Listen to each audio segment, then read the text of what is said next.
Ramayana, Kanda 2, Section 41. When that foremost of men had gone out of the city with joined hands, there arose a chorus of cries proceeding from the females residing in the inner apartment. Where goeth he that was the stay and refuge of the friendless, the feeble, and the helpless? He that, although falsely accused, used not to be moved by anger, who pacified every enraged person by renouncing things calculated to fan anger, and who felt equally for all, where goeth he? Where goeth that highly energetic and magnanimous one who conducted himself with us as he did with his mother Kausalya? Afflicted by Kaikeyi and commissioned by the monarch unto the woods, where goeth the deliverer of these people, of the entire world? Ah! The senseless monarch is sending to the woods the stay of all creatures, the righteous and truthful Rama. Thus all the queens, oppressed with grief, burst out into lamentations like kine bereft of calves, and loud was the sound of their wailing. Hearing the loud tumult of lamentation in the inner apartment, the Lord of Earth, burning in grief for his son, was stricken with sorrow. And oblations unto the fire had not been offered, and the sun set, and elephants forsook their forage, and the kine did not suckle their calves. Trisanku, Lohitanga, Vrihaspati, Buddha, and the other grahas getting at the moon, remained with fierce aspects. The stars are shorn of their brightness, the grahas deprived of sheen, and Visakha appeareth enveloped in haze. And clouds driven by the wind resembled the sea mounting the welkin, and the city shook on Rama having departed for the forest. And the cardinal points are distressed, and appear enveloped in darkness. And no planet or star is to be seen. And all of a sudden the citizens have been stricken with poverty, and no one turns his thoughts to eating or drinking. And ceaselessly burning in grief and heaving sighs, the people in Ayodhya rage at the monarch. And with their faces washed in tears, the wayfarers betoken no delight, but all are being exercised with grief. And the cool air does not blow, and no moon of mild appearance is seen, and no sun heats the world, all the entire earth is overwhelmed with woe. And sons depend not upon their parents, husbands on their wives, and brothers on brothers, and all forsaking each other, think of Rama only. And deprived of sense, and oppressed by the load of sorrow, the friends of Rama forsook their rest. Like the earth with her mountains bereft of Purandara, Ayodhya, bereft of Rama, shook, agitated by fear and grief, and the citizens with elephants and warriors uttered exclamations of distress. Ramayana, Kanda 2, Section 42. So long as he could see the dust raised by the car of Rama setting out for the forest, so long that best of the Ikshwaka race did not turn his eyes from that direction. And so long as the king could discover his exceedingly virtuous and favorite son, so long he raised himself, on his toes, on the earth with the view of beholding him. And when the ruler of earth could no longer perceive even the dust raised by Rama's car, then pierced with sorrow, and in heaviness of heart, he fell down to the ground. Then, raising him up, Kausalya held his right arm and walked with him, while the slender-waisted Kaikeyi walked by his left. Endowed with a sense of justice and with virtue and humility, the king with afflicted senses steadily eyeing Kaikeyi, thus spake unto her, O Kaikeyi, that hast decided for following sin, do thou not touch my person, nor do I wish to see thee. Thou art no wife of mine, not even a maidservant of a friend sharing his good graces. I am none to those that subsist on thy favor, nor are they anything to me. I renounce thee who solely seekest thy interest and hast abandoned virtue. I renounce all the advantages pertaining either to this world or the next which I am entitled to by virtue of having obtained thy hand and having made thee circumambulate the sacrificial fire. If Bharata is satisfied with receiving this entire kingdom, let not what he spends on account of my funeral obsequies find its way to me. Then raising the lord of men covered with dust, the noble Kausalya, pierced with grief, stopped, along with the monarch. The righteous one, remembering Raghava, repented himself, as if he had slain a Brahmana through inordinate desire, or as if he had placed his hand in fire. And having stopped again and again, the visage of the monarch, lamenting on beholding the track of the car, appeared dim like the moon invaded by Rahu. And stricken with grief, he lamented, remembering his beloved son, and thinking that by this time he had reached the precincts of the city, he broke out into the following. On the way are traced the footprints of those foremost of bearers that are carrying my son away, but that magnanimous one I do not find. And that meritorious son of mine, who, daubed with sandal, used to rest his head pleasantly upon a pillow, fanned by beauteous damsels decked in ornaments, will today surely take refuge underneath a tree, and lay his head on a wooden plank or a stone. Covered with dust, he heaving sighs will rise from the ground in sad guise, like a leader of she-elephants rising from the side of a mountain. The rangers of the woods will now see the long-armed Rama resembling the Lord himself of the worlds, rising from the ground and going like one forlorn. And that one so dearly loved by Janaka, worthy of being constantly ministered unto with comforts, is today going to the forest, fatigued in consequence of having been pierced with thorns. Unacquainted with the forest, she is certainly afflicted with fright on hearing the deep roars of ferocious beasts, capable of making one's hair stand erect. O Kakeyi, do thou realize thy desire, do thou becoming a widow, rule this kingdom. Without that best of men I cannot live. Thus lamenting, the king, surrounded by the multitude, like one that had performed his bath after death, entered that best of cities filled with people enfeebled and smitten with grief, with its streets dined of men and its stalls closed. And beholding that entire city, with his mind fixed upon Rama, the king lamenting, like unto the sun entering clouds, entered that city like unto an unagitated sea rid of serpents by Suparna, the city without Rama or Lakshmana or Sita. Then, with tears in his eyes, the Lord of Earth, lamenting, in unintelligible accents said these sad and broken words, Do you speedily take me to the room of Rama's mother, Kausalya, for in no other place shall I find rest for my heart. When the king had spoken thus, the ushers taking him to Kausalya's chamber, made him lie down in lowly plight. And having entered Kausalya's apartment, the king, having laid himself on the bed, was overwhelmed with emotion. And the king surveyed the mansion deprived of his 2 sons, as well as his daughter-in-law, like unto the welkin deprived of the moon. Beholding this, the puissant sovereign, raising up his arm, burst out into lamentations, saying, Ah! Rama, thou forsakest us both. Ah me!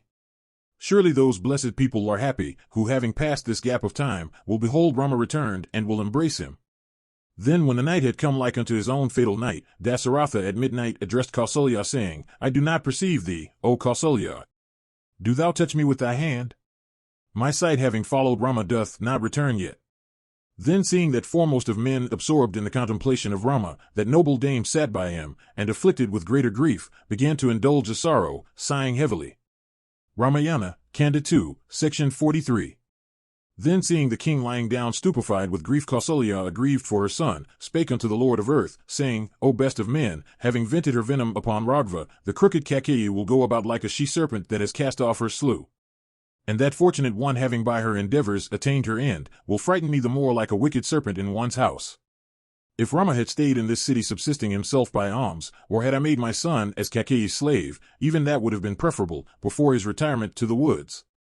Like unto the sacrificial share cast unto the Rakshasas by the sacrificers on the occasions of Parvas, that wielder of the bow, the mighty armed Rama, gifted with the gate of the prince of elephants, cast off by Kakeyi, takes refuge in the forest in company with his wife and Lakshmana.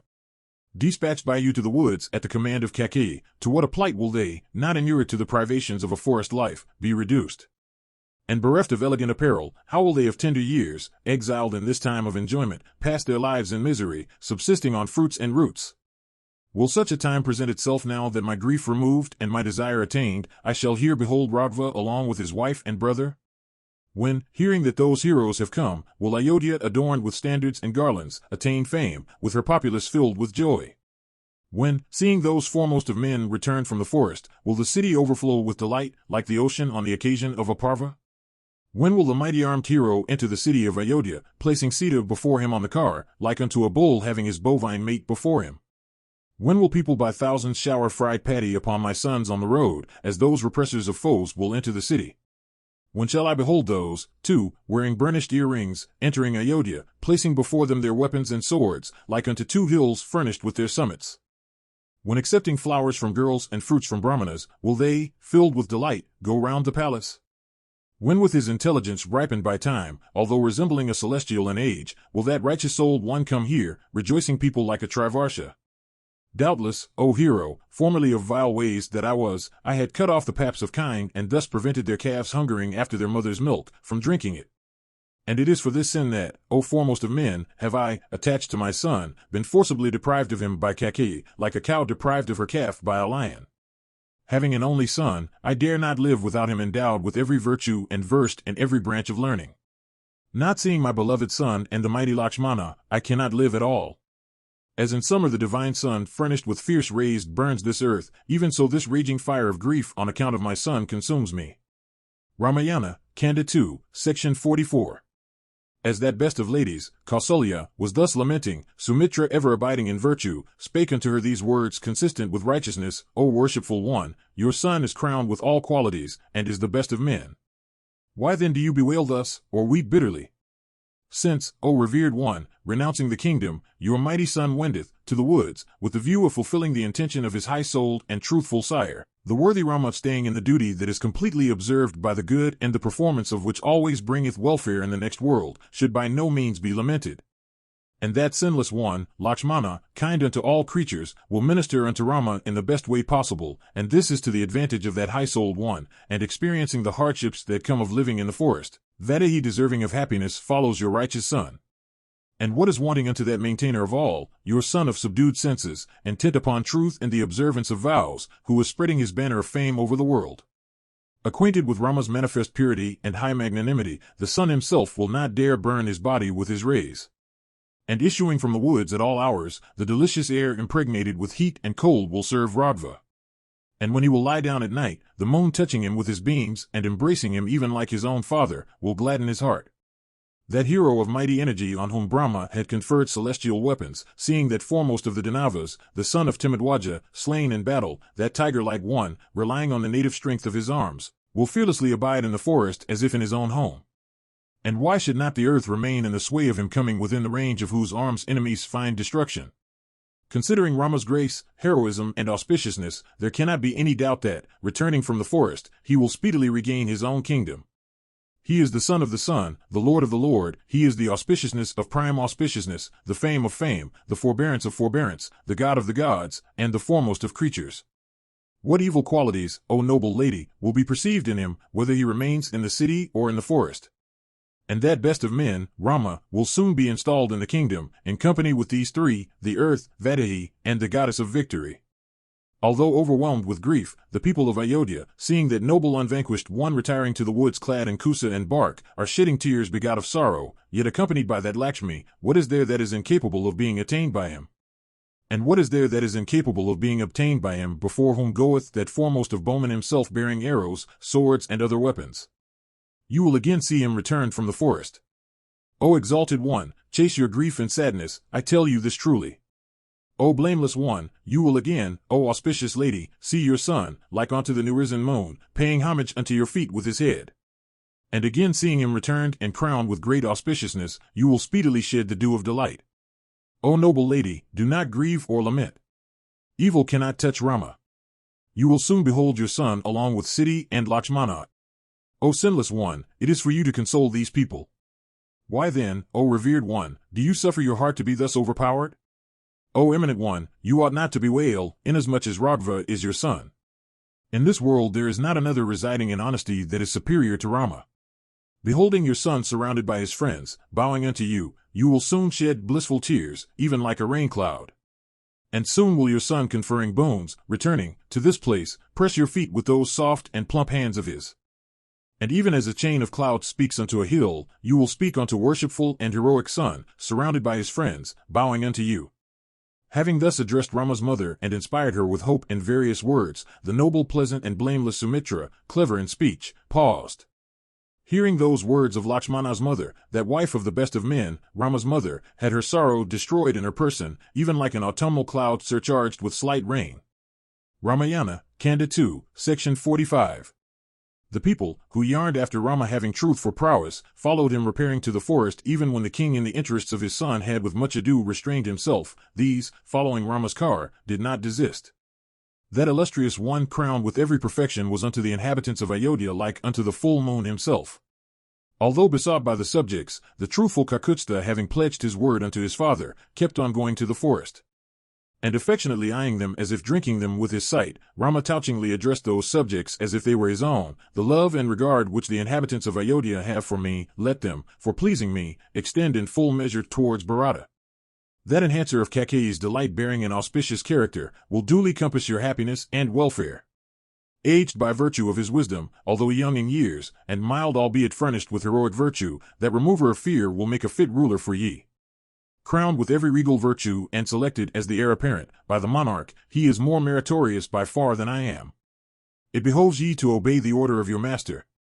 And seeking my good, it behoves ye to act so that when I shall have gone to the forest, the king may not grieve. But as Dasaratha's son was bringing home to the people that their duty lay in obeying the royal mandate, they desired that even Rama should rule them. And Rama in company with Sumitra's son attracted the inhabitants of the city subdued by his virtues, who stood with tears in their eyes. And the three kinds of the twice-born ones, viz., those old by virtue, respectively, of age, wisdom, and ascetic energy, the old folks with their heads shaking through length of years, cried from a distance, O ye fleet coursers boasting of exalted extraction that bear Rama away, do ye desist, do not go, do ye do even what is for the good of your master? And more particularly being creatures furnished with ears, do ye horses, knowing our prayer, desist? And pure of spirit and heroic and ever firm in noble promises, that master of yours should in justice be carried unto the city, and not unto the forest away from it. Suddenly seeing those old brahmanas thus lamenting distressfully, Rama speedily descended from his car. And along with Lakshmana and Sita, Rama bound for the forest, began to walk near them on foot. Endowed with kindness, that friend of the good, Rama, could not by proceeding on his car bear to part with the brahmanas that were following on foot. Seeing him thus going, the brahmanas with agitated hearts, and burning in grief, addressed Rama in these words, The brahmanas in a body are following thee ever seeking their good, and mounting on the shoulders of the regenerate ones, the sacrificial fires are walking in thy wake. And behold these raised umbrellas of ours got from the Vajapaya sacrifice, that like unto autumnal clouds follow at your back. With these umbrellas got at the Vajapaya sacrifice, we will afford shade unto Rama destitute of his own white umbrella, when he shall feel the heat of the solar rays. That intelligence of ours which ever followeth the Vedic mantras, is now, O child, ready to follow thee unto the forest in thy interests. That best of treasures, the Vedas, resides in our bosoms, and our wives protected by their chastity abide in our homes. As we have already made up our minds to follow thee, it is useless to fix our hearts afresh. But if thou overlookest virtue, what becomes of abiding by righteousness? O thou that art ever firm in virtue, we beseech thee by humbling unto the dust our heads covered with hair white like cranes, do thou desist. These numerous brahmanas that have come hither have entered upon many a sacrifice. The completion of these, O child, depends upon thy return. All creatures mobile and immobile cherish thee with high regard. All these beseech thee. Do thou show consideration unto those that regard thee. Tall trees deprived of motion in consequence of being fast rooted to the earth and incapable of following thee, are prohibiting thee by sounding with the wind. And birds staying upon trees, and neither manifesting any motion nor seeking for their food, beseech thee to have compassion upon all creatures. While the brahmanas were loudly demanding the return of Rama, he found the darkness to descend as if forbidding him. Then Sumantra unyoked the fatigued horses from the car, which at once fell to rolling in the dust. And then bathing them and making them drink, he soon as the dusk set in, set fair before them. Ramayana, Kanda 2, section 46. Then Raghava, pausing on the banks of the Tamasa, looked at Sita and spake unto Sumitra's son, saying, O son of Sumitra, this is the first night of our exile into the forest. From this day it behoveth thee not, good betide thee, to suffer thy mind to grieve, by dwelling on past joys. The empty forest, resounding with the cries of beasts and birds, returned to their abodes, and covered with gloom, seems to weep on all sides. Doubtless today the men and women of Ayodhya, the metropolis of my father, are bewailing us retired to the forest. O foremost of men, the people are attached unto thyself, the monarch, Blyarata, Satrufna, and myself, because of our various good qualities. I bewail our father as well as my illustrious mother. I fear lest lamenting ceaselessly, they become blind. But surely the virtuous Bharata will console our father and mother with words fraught with virtue, interest, and profit. Reflecting again and again on Bharata's sincerity of soul, I do not, O mighty armed one, bewail either my mother or my father. O foremost of men, that thou hast followed me is what is thy duty. If thou hadst not done so, I should have to seek elsewhere for the protection of Vadayi. O Sumitra's son, I will spend here this night, subsisting on water alone. Even this recommends itself unto me, although the forest yields various kinds of fruits. Having said this unto Sumitra's son, Raghava spake unto Sumantra, saying, O mild one, do thou now needfully tend the horses. Then at sunset, fastening the horses, Sumantra fed them plentifully with grass, and then came back. Then seeing the night arrived, the charioteer worshipped the beneficent Sandhya, and then in company with Sumitra's son, prepared Rama's bed. And looking at that bed on the shores of the Tamasas surrounded by trees, Rama along with his wife and the son of Sumitra, lay down. When Lakshmana found that Rama afflicted with fatigue had slept together with his spouse, he began to speak unto the charioteer concerning the various qualities of Rama. As remaining awake in the night, Sumitra's son was engaged in expatiating to the charioteer on the virtues of Rama on the banks of the Tamasa, the sun arose. Rama abode that night along with the subjects at some distance from the banks of the Tamasa filled with kine. Rising from his bed, that highly energetic one, Rama, viewing the subjects asleep, addressed his brother Lakshmana, graced with auspicious marks. O son of Sumitra, these for our sake have disregarded their own homes, are asleep beneath the trees. These citizens have determined upon making me turn back from the forest. They would rather renounce their lives than give up their resolve. Let us, while they are asleep ascending on our car, swiftly go our way without fear of molestation. Attached to me, the denizens of Ikshwaku's city will not again indulge in sleep underneath trees. A prince should deliver citizens from the calamity they bring upon themselves, but he should by no means drag them into those which he himself has brought on. Then Lakshmana spake unto Rama like unto manifest virtue on earth, O wise one, even this is relished also by me. Do you speedily ascend the car? Rama said unto the charioteer, Do thou at once yoke the car. I will repair to the forest. Do thou, my master, swiftly go hence. Thereupon the charioteer, bestirring himself, yoking the excellent horses unto the car, said unto Rama with joined hands, Here, O mighty armed one, is your car ready yoked, O foremost of car warriors. Do you speedily ascend, good betide you, along with Sita and Lakshmana? Ascending the car after equipping himself, Raghava crossed the rapidly rushing Tamasa abounding in eddies. Having crossed the stream, the auspicious and mighty armed one came upon a safe and goodly highway capable of inspiring even timid people with confidence. But with the view of deluding the citizens, Rama said unto the charioteer, O charioteer, do thou ascending the car proceed northwards, and having proceeded swiftly for a while, do thou turn the car. Do thou carefully act so that the citizens may not perceive this. Hearing Rama's words, the charioteer did accordingly. And having returned said unto Rama to ascend the car. Then on those perpetuators of the Ragu race having along with Sita been seated on the car, the charioteer drove the horses by that road which conducted to the hermitage. Then placing the car with its face northwards for the purpose of invoking auspiciousness on their journey, that mighty charioteer, Dasaratha's son, established on the vehicle, set out for the forest. Ramayana, Kanda 2, Section 47. When the night had departed and day dawned, the citizens, not finding Raghava, were overwhelmed with grief and were deprived of their senses. With tears of grief and afflicted with distress, they looked hither and thither, but they could not discover even the dust raised by Rama's car. And those intelligent ones, extremely distressed on being deprived of Rama, endowed with understanding, with countenances betokening sorrow, spoke these piteous words, O! Fie on that sleep through which, having been deprived of senses, we shall not today behold Rama of broad chest and mighty arms. How could Rama of mighty arms, resorting to this undesirable course, has gone into exile as an ascetic, leaving behind those that regard him dearly? Why has that foremost of Raghus, who has always cherished us even as a father cherishes his sons begot by his own loins, forsaking us, bade akin himself to the forest?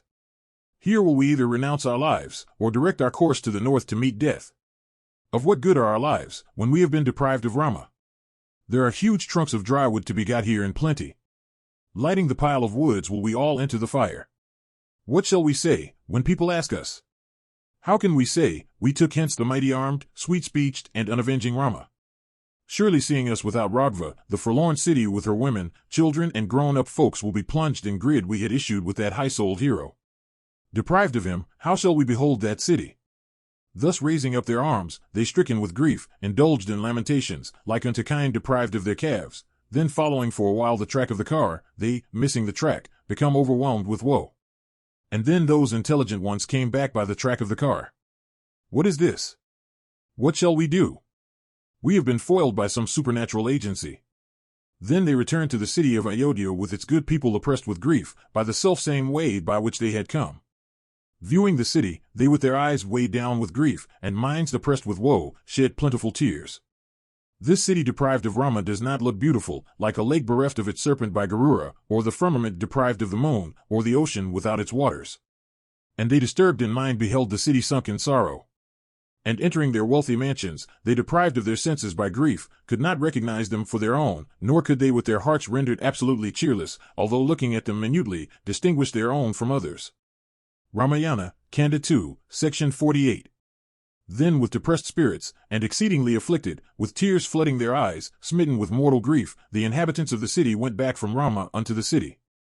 And with their lives appearing as ready to go out, those unsteady ones came to their respective homes, and surrounded by their wives and sons, washed their faces with copious tears. And they forgot to rejoice or make merry, and the traders did not spread their stores, and stalls did not grace the place, and the householders did not cook, and people did not rejoice on recovering lost property or gaining a profuse accession of wealth, and mothers did not feel any delight on beholding their firstborn. And in every home females afflicted with woe, weeping chid their husbands, coming home, with the following words as, drivers, spur elephants with hooks, of what use are their houses, and wives, and wealth, and sons, and comforts, to those who see not Ragva in their midst? There is one only good man in this world, even Lakshmana, who along with Sita is following Kakutstha Rama unto the woods. Those streams, assemblage of lotuses, and pools are blessed, by which bathing in the sacred waters, Kakutstha will pass. And romantic forests and woods, watery expanses of mighty volume, and mountains with flat spaces, will grace Kakutstha. And forests and hills to which will repair Rama cannot go without paying him homage like unto a welcome guest. And crested with flowers of various hues, and putting forth frequent shoots, trees, swarming with bees, will show themselves unto Ragva. And hills from regard will show unto Rama arrive there the choicest flowers, and fruits even out of season, and will supply him with fountains of pure water. And presenting him with many a charming fountain, trees will delight Rama at the tops of mountains. Where Rama is, there is not fear or failure. That mighty armed son of Dasaratha is heroic. Let us, while he is yet ahead within a short distance of us, follow Ragva. Even the shadow of the feet of our master, so high-souled, would bring us happiness. He is the Lord of all these, he is the refuge, he is the accomplishment of our religious duties. We and you will serve Sita and Ragva. Thus afflicted with grief, the women of the city spake unto their husbands. In the forest Ragva will attain for you the unattainable and protect what is attained, and Sita being a female will do the same for these women. Who will take pleasure in residing in a dwelling where the heart dies within itself, which is devoid of delight, where the people are always agitated with anxiety, and which is exceedingly disagreeable? If this kingdom devolves on Kakei, it will be divested of all virtues, and will be like unto one without a master. And of what avail then is our life itself, not to speak of sons and wealth? Whom else will that stainer of her line, Kakei, forsake now, who for the sake of wealth has forsaken her son and her lord? We swear by our sons that so long as Kakei is alive, we living will never stay in her kingdom, although we may be maintained by her. What happiness can be ours by living with that wicked and unrighteous one who, lost to every sense of shame, is bent upon exiling the son of the foremost of kings? Troubled by disturbances, with all its sacrifices stopped, and having no master over it, the entire kingdom will meet with destruction because of Kakei. On Rama retiring to the forest, the Lord of Earth will surely not live, and Dasaratha dying, it is evident everything will come to naught. Do you, your virtue exhausted, and oppressed with grief-pounding poison, take it or follow Ragva, or remove to such a place that the very name of Kakei may not reach your ears? Rama has been deceitfully exiled along with his wife and Lakshmana, and we are bound unto Bharata like unto a sacrificial beast before one that is to slaughter it. Surely that mighty car warrior, with deepest collarbones, having a countenance resembling the full moon, sable-hued, repressing his foes, with his arms reaching unto his knees and lotus-like eyes, Rama the elder brother of Lakshmana, always speaking first to a visitor, suave, truth-telling, endowed with prowess, amiable unto all men, and lovely like the moon himself, surely that foremost of men, gifted with the strength of a mad elephant, will grace the forests, ranging it around. Thus lamenting in the city, the females thereof burning in grief became distressed like people stricken with panic on the occasion of a plague. As the women were thus bewailing Ragva in their homes, the sun set and night came on. And the city became enveloped in darkness, and the light of the sacrificial fires was extinguished, and the sounds of steady and edifying discourse ceased. And the shops of the tradesmen being closed, and festive mirth having disappeared, and people becoming defenseless, the city of Ayodhya resembled the firmament deprived of the stars. And distressed for the sake of Rama, as if it was a son or a brother of theirs that was banished, the women weeping forlorn, lamented with senses lost, and Rama was to them more than a son. And the voice of song and festal glee and dance and sounds of instruments having died away, and mirth having disappeared, and the shops not displaying their wares, Ayodhya then resembled the mighty ocean emptied of its waters. Ramayana, Kanda 2, Section 49. That best of men, Rama, remembering his father's command, cleared a large tract of country before the night terminated. And as he went on, the auspicious night was spent. And then, having offered up his devotions unto the beneficent Sandhya, Rama entered into another country. And seeing villages having plowed fields on their skirts, and flowering woods, he by means of those excellent horses, proceeded very fast although seeming to go slowly. And as Rama proceeded, he heard the villagers speaking to each other, saying, "Fie on King Dasaratha, who has yielded himself up unto lust. Ah! The rebuttless, fell and sinful Kakeyi, intent upon impiety, having put by her honor, has resolved upon an exceedingly atrocious deed, she that exiles into the woods such a virtuous son of the monarch, endowed with high wisdom, kind, and having his senses under control. Alas! King Dasaratha has no affection for his own son, since he wishes to dismiss from hence Rama sinless and dear unto the subjects." Hearing these words of the villagers, that hero, the lord of Kosala, left Kosala behind him. Then crossing the river Vedasruti of sacred waters, Rama went in the direction of the quarter in which Agastya resided. South. Then proceeding for a good while, he crossed the cool-flowing stream Gomathi running in the direction of the ocean, with its banks filled with kine and inundating its edge. Having passed the Gomathi, Raghava by means of fleet coursing horses next crossed over the river Sandika, resounding with the cries of cranes and peacocks. Here Rama showed unto Vadahi those flourishing regions that had formerly been conferred by King Manu on Ikshwaku, and which teemed with populous tracts. Then frequently addressing the charioteer, saying, "O Sutta, that best of men, furnished with grace and endowed with a voice like that of a mad swan, spoke, when shall I coming back, range a-hunting the blossoming groves of the Sarayu, along with my father and mother? I do not so much long for hunting in the woods of the Sarayu, but a relish, for the pastime, is considered as beyond compare, being held in esteem by the Rajarshis. Hunting in the forest was introduced for the recreation of Raghavas. Yet do I not take beyond measure to the chase which has been followed in season by the descendants of Manu and which is ever coveted by bowmen." Taking this subject, the descendant of Ikshwaku passed the way, addressing sweet words unto the charioteer. Ramayana, Kanda 2, Section 50. Having passed the extensive and romantic Kosala, the intelligent elder brother of Lakshmana facing Ayodhya, said with joined hands, "O best of cities, governed by Kakutstha, I address thee as well as the deities that inhabit and guard thee. Returning from my abode in the woods, I will, freed from my debt unto the Lord of earth, behold thee again along with my father and mother." Then he furnished with graceful coppery eyes, raising his right hand, with tears in his eyes, and in forlorn guise addressed the people of the provinces, saying, "Ye have shown due compassion and regret for me. To grieve long is not fit. Do ye therefore repair to look after your interests?" Thereupon, saluting that high-souled one and going round him, bewailing all the while in heaviness of heart, they at times stopped on their way. And as they kept lamenting, unsatiated in beholding him, Raghava went beyond the range of their sight, like the sun disappearing at nightfall. Then that powerful one mounted on his car left behind him Kosala, abounding in wealth and kine, inhabited by charitable people, auspicious, free from every kind of fear, charming, containing altars and stakes, with gardens and mango groves, furnished with tanks teeming with burly and contented people, filled with kine, worthy of being protected by monarchs and resounding with the sounds of Vedic recitations. Proceeding at a middling pace, that best of those endowed with fortitude passed through lands smiling cheerfully, prosperous, and crowded with elegant villas, realms worthy of being coveted by the foremost of kings.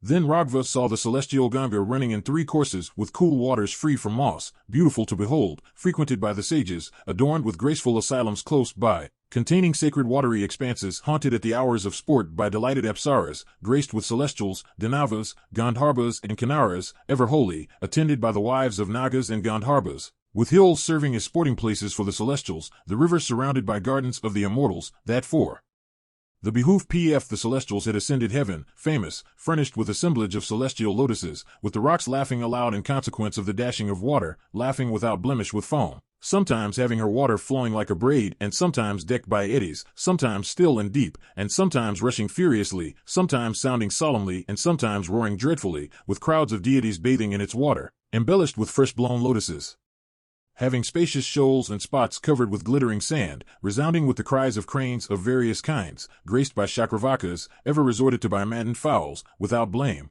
decked by trees on its banks resembling garlands, somewhere covered with full-blown lotuses, and somewhere containing multitudes of lotuses, at places decked with tracts of lilies, at others with opening buds, rife with the farina of various flowers, sometimes resembling a proud female, removing the dirt of sin, translucent like a gem to the view, with the elephants of the quarters, wild ones, mad ones, as well as those the best of their species. And those carrying the foremost of celestials, roaring in the neighboring woods, adorned carefully with the choicest ornaments like unto a damsel, crowded with flowers and fruits and bushes, as also with birds, flowing from the feet of Vishnu, divine, without sin, capable of destroying it, filled with porpoises, crocodiles, and snakes, drawn out from the matted locks of Sankara by the energy of Sagar's descendant, the queen of the ocean, resonant with the cries of cranes and crouches. The mighty armed Rama came to the Ganga near Sringavarapura. And beholding the river, with her surging eddies, that mighty car warrior said unto the charioteer, Sumantra, we will rest here today. There is hard by the river a gigantic ingudi tree, bearing a profusion of flowers and fresh leaves. Here, O charioteer, will we stay today. I see, before me, the foremost of streams, whose waters are honored by all, and which is sacred to celestials and men and Gandharvas and beasts and serpents and fowls. Thereupon saying unto Raghav, very well, Lakshmana and Sumantra with the horses went to the ingudi tree. And reaching the tree, that descendant of Ikshwaku alighted from the car along with his wife and Lakshmana. Then descending, Sumantra relieved those excellent horses, and with joined hands stood before Rama seated at the foot of the tree. There lived at the place a king named Guha, a friend unto Rama, dear as his own self, a Nishada by birth, powerful and famed as the lord of the Nishadas. Hearing that foremost of men, Rama, had arrived at the place, he, Guha, surrounded by his aged counselors and kindred, came unto him. Seeing the lord of the Nishadas at a distance, Rama came up unto him in company with Sumitra's son. Thereat touched, Guha embracing Raghav said unto him, O Rama, as Ayodhya this kingdom is unto thee. What shall I do for thee? Who, O might-armed one, receives such a welcome guest? Then speedily bringing various kinds of sapid rice and aragyas, he said, O mighty armed one, has thy journey been a pleasant one? This entire earth is thine. We are thy servants, thou art our master. Do thou rule here, accepting the eatables and drinkables and those that are to be sucked and excellent beds and fodder. When Guha had said this, Raghav answered him, saying, We have been well received by thee, and are well pleased with thee, since coming here on foot thou hast shown us affection. Then pressing Guha hard with his arms, Rama said, O Guha, it is by good luck that I see thee whole along with thy friends. Is thy kingdom in peace both as regards thy friends and the forest? The things that thou hast presented me with out of love I accept, but cannot enjoy. Do thou know me as assuming an ascetic mode of life in the woods, in which I am to wear kusa and bark and live upon fruits and roots? So, will the single exception of the food for the horses, things require I none, and these horses being well kept, I shall consider myself as entertained by thee. These are the favorites of my father, Dasaratha, and on these horses being well provided for, I shall be well received. Thereupon Guha on the spot commanded the men, saying, Let the horses have without delay meats and drinks. Then putting his sheet over his person, he, Rama, performed his evening devotions. Having done this, he took as his sustenance the water that had been procured by Lakshmana himself. On Rama having lain down on the ground along with his wife, Lakshmana washed their feet, and then remained stationed under the tree. Then bow in hand and with his wits about him, conversing with Sumitra's son along with the charioteer, Guha remained awake, watching Rama. Thus the livelong night passed away with that illustrious, intelligent and high-souled son of Dasaratha, unacquainted with troubles and worthy of happiness. Ramayana, Kanda 2, Section 51. As for the purpose of protecting his brother, Lakshmana was watching him out of sincere affection. Guha, burning in grief, addressed that descendant of Raghu, saying, This, O child, is the easeful bed that hath been prepared for thee. O prince, do thou as thou listest, lie down upon it. These foresters are inured to this hardship, but thou art worthy of ease. We will wake up during the night for guarding Kakutstha. There is none on earth dearer unto me than Rama. This I tell thee truly, and I swear by truth itself. Through his grace I hope in this world to attain high fame, and great religious merit as well as completely secure profit and pleasure. I will bow in hand in company with my kindred adequately guard my dear friend reposing with Sita. Always ranging in this forest, nothing herein is unknown to me. I shall vanquish even any mighty body of fourfold forces that may come up against us. Thereupon Lakshmana said, O sinless one, protected by the ever having thy sight fixed on virtue, we do not fear to live in this place. But how with Dasaratha's son lying down on the ground along with Sita can I indulge in sleep, or what is the use of my living and enjoying happiness? Him do thou behold with ease asleep on the grass in company with Sita, who was incapable of being born in fight by the gods and the Asuras. HFM do thou behold, who was obtained by Dasaratha as his son through various kinds of prowess, mantras and asceticism, and who was crowned with virtues beseeming such austerities, etc. Rama being banished, the king will not live long and the earth will shortly be widowed. Having bewailed aloud, the women have, methinks, by this time, ceased through fatigue, and the king's residence is still. I cannot hope that Kausalya, the king, and my mother are yet alive. If they are, it is for this night only. Even if my mother lived looking up to Satrughna, yet this is my grief that that mother of a hero, Kausalya, will breathe her last, and that palace filled with people attached unto Rama, and flooded with the light of delight, will, visited with the calamity that will befall the king, meet with destruction. How will the life of that high-souled king, not seeing his magnanimous son, his eldest son, remain in his body? And the king dying, Kausalya will die after him, and then my mother will depart this life. Frustrated in his desire, my father, foiled in his endeavors to confer the kingdom on Rama, will, exclaiming all is lost, give up the ghost. Sirely, they are blessed that when the time shall come when the king will die, will perform the funeral rites of that descendant of Raghu. They will happily range the capital of my father, furnished with fair-looking terraces, with its high ways laid out orderly, having lordly edifices and palatial residences, graced with excellent courtesans, abounding with cars, elephants, and horses, resounding with the notes of trumpets, the abode of all auspiciousness, filled with portly and contented folks, rich in gardens and villas, and celebrating popular festivities. If Dasaratha live, we shall returning from the forest, behold that high-souled one observing noble vows. If we remain in peace, we shall returning from the forest with that one firm and promise, enter Ayodhya. As the high-souled son of the king, oppressed with grief, was thus lamenting sitting up, the day broke. When that son of the foremost of men, intent on the welfare of the subjects, had spoken thus truly, Guha, out of extreme affection for Rama, shed tears, afflicted with grief and hurt like an elephant suffering from fever. Ramayana, Kanda 2, Section 52. When the morning broke, that illustrious one having a spacious chest, Rama, addressed Sumitra's son, Lakshmana, graced with auspicious marks, this is the time of sunrise, the reverend night hath departed. O child, this gracefully sable-hued bird, the seal, has begun to warble, and I hear the cries of peacocks uttering notes in the woods. O amiable one, we will cross the Jahnavi, fast rushing to the ocean. Hearing Rama's words, that enhancer of the delight of friends, Sumitra's son, conveyed them unto Guha and the charioteer, and then stood before his brother. Hearing of Rama's speech and accepting it, that lord of the Nishadas, speedily summoning his counselors, spake unto them, saying, Do ye without delay bring to this bathing place a strong and elegant boat furnished with a rudder and steered by a helmsman, such as is capable of ferrying people comfortably. Hearing this mandate of Guha, his potent counselors, procuring a goodly boat, informed him of it. Then with joined hands, Guha spake unto Raghav, saying, The boat is ready, worshipful one. What more shall I do in thy behalf? O thou that resemblest the son of a celestial, here is the boat for thee, O foremost of men, to cross over the river that goeth after the ocean. O thou of excellent vows, do thou ascend it. Thereupon the highly energetic Rama said unto Guha the following words, I have attained my end through thee. Do thou at once get on board the baggage. Then donning on their mail and equipped with their bows, quivers, and swords, the Raghvas along with Sita descended unto the Ganga. Then coming forward in humble guise before Rama cognizant of virtue, the charioteer said with joined hands, What shall I do, now? Thereupon Dasaratha's son, touching Sumantra by his goodly right hand, said, O Sumantra, do thou again repair unto the monarch, but let thy senses be unclouded. Do thou, said he unto the charioteer, turn back. So far I have come, in obedience to the order of the monarch.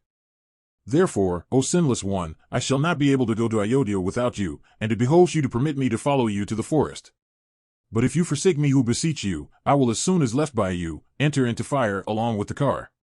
I shall, O Raghava, by means of this car, withstand all those impediments that shall present themselves against your ascetic austerities in the forest. I have through your favor experienced the pleasure of driving the car. I expect at your hands the pleasure of living in the woods. Be you propitious. It is my wish to remain in the forest with you, and do you say, affectionately, do you remain by my side? And these horses, O hero, will attain to a supreme state if they serve you during your abode in the forest. Living in the forest, I will serve you with the crown of my head, and I will entirely renounce Ayodhya or the celestial regions themselves. Even as a doer of evil deeds cannot enter the metropolis of the mighty Indra, I am incapable of entering Ayodhya without you. And this is my desire, that the term of exile over, I may carry you back to the palace on this very car. Remaining with you in the forest the 14 years will pass away dwindled into a moment, but without you, they shall assume the proportions of 100 years. O you bearing affection towards your servants, it does not behove you to forsake your servant having regard for you, ever abiding by the way that is wended by the son of his master, and observing the duties of his position. Thereupon Ramakind towards servants, said these words unto Sumantra as he besought him thus humbly in various ways, O thou that bearest attachment unto thy master, I know that thou regardest me highly. But do thou listen as to why I send thee to the city from hence. Seeing thee return to the city, my youngest mother Kakeyi will believe that Rama has gone to the woods. Then, well pleased on my having repaired to the woods, she will not entertain any apprehension anent the righteous monarch, thinking that he is untruthful. This is my first wish, that my youngest mother may obtain her son's kingdom, prosperous and well protected by Bharata. Do thou, O Sumantra, bear thyself unto the palace to compass the end of both the king and myself, and do thou communicate in the desired way what I have said unto the respective parties. Having said this unto the charioteer and consoled him again and again, the energetic Rama spoke unto Guha the following words fraught with reason: O Guha, I should not now reside in a forest inhabited by men. I should certainly now abide in an asylum in proper guise. In harmony with the wishes of Sita and Lakshmana, I, imposing on myself in the interests of my father's self-denial and wearing that ornament of ascetics, a head of matted hair, will go to the forest. Do thou therefore bring me starch from the banyan? Thereupon Guha speedily brought the starch for the prince, and prepared matted locks for himself, Rama, and Lakshmana. And that mighty armed chief of men wore matted locks. And those brothers Rama and Lakshmana, dressed as mendicants, and wearing heads of matted hair, appeared like saints. Then entering upon the vanaprastha mode of life, Rama along with Lakshmana, assuming the vow of that life, observed unto that adherent of his, Guha, do thou, my friend, vigilantly protect the army, the exchequer, the fort, and the provinces. For a kingdom demands all the exertions of the king thereof. Then taking the permission of Guha, the descendant of Ikshwaku, holding his soul in calmness, set out with his wife and Lakshmana. Seeing a boat at the riverside, that son of Ikshwaku, desirous of crossing the swift-coursing Ganga, spoke these words: Do thou ascend, gently, O foremost of men, the boat that stayeth here, after the making the virtuous Sita ascend by taking her by the hand. Hearing his brother's command, that strong-willed one, furthering everything, having made Mithila's daughter ascended himself. That energetic elder brother of Lakshmana next ascended himself. Then the lord of the Nishadas, Guha, incited his kinsfolk. Having got on board the boat, the exceedingly puissant Raghava, for securing his welfare, recited mantras fit to be recited by Kshatriyas and Brahmanas. Then that mighty car warrior, Lakshmana, sipping water from the river as laid down in the scriptures, bowed down to it along with Sita in gladness of heart. Then telling Sumantra, Guha, and the forces, Rama ascending the boat, ordered the boatmen to proceed. Then the boat, decked out by the helmsman, moved by them, and urged on by the pulls of the goodly oars, proceeded apace in the water. Having arrived at the middle of the Bhagirathi, that blameless one, Vaidehi, with joined hands, addressed the river, saying, O Ganga, protected by thee, may the son of the intelligent and mighty monarch, Dasaratha, execute the mandate of the latter. Having spent complete 14 years in the forest, he will return in company with his brother and myself. Then, O worshipful one, O thou of auspicious fortune, having returned safely, I will, O Ganga, worship thee, thou that crownst every desire. O thou that wentst in 3 ways, O revered one, thou envelopest the regions of Brahma. Thou appearest in this world as the spouse of the ocean king. I will, O respected one, bow down unto thee, O beauteous one, I will hymn thee, when, with good fortune returned, the foremost of men has obtained the kingdom, I will to please thee give away unto Brahmanas hundreds and thousands of kine, cloths, sapid rice, and vessels of wine by thousands, and palayos. O worshipful one, I will worship thee on Rama having returned to the city. And I will worship all the gods that dwell on thy banks, as well as the holy spots and fanes, as soon as, O sinless one, that mighty armed one without sin will, coming back from his abode in the forest, enter Ayodhya in company with his brother and myself. Having thus addressed the Ganga, that blameless one ever obedient unto her husband, swiftly went to the south bank of the river. Going to the other bank of the stream, that best of men, and subduer of foes, stood along with his brother and Vaidehi. Then that long-armed one spoke unto the enhancer of Sumitra's delight, saying, Be thou, whether in society or solitude, intent upon protecting Sita. Of course it behoves us to protect her in lone places. Do thou, O son of Sumitra, go ahead, and let Sita follow thee. I myself will go in your wake, protecting both yourself and Sita. Surely, O foremost of men, we should now protect each other. We have not yet performed any of the arduous tasks. Today Vaidehi will know the grief of a life in the woods. And today she will enter the forest destitute of the concourse of men, devoid of fields and gardens, uneven, and containing pits, etc. Hearing Rama's words, Lakshmana went ahead, that descendant of Raghu, Rama, followed Sita. On Rama having speedily crossed the Ganga, the distressed Sumantra, who had been gazing at him steadfastly, being no longer able to discern him, turned away his eyes, and, overcome with grief, shed tears. And having crossed that mighty river, that high-souled one, that bestower of boons, resembling in prowess a Locapula, without delay entered the flourishing and smiling Vutzes crowned with goodly crops.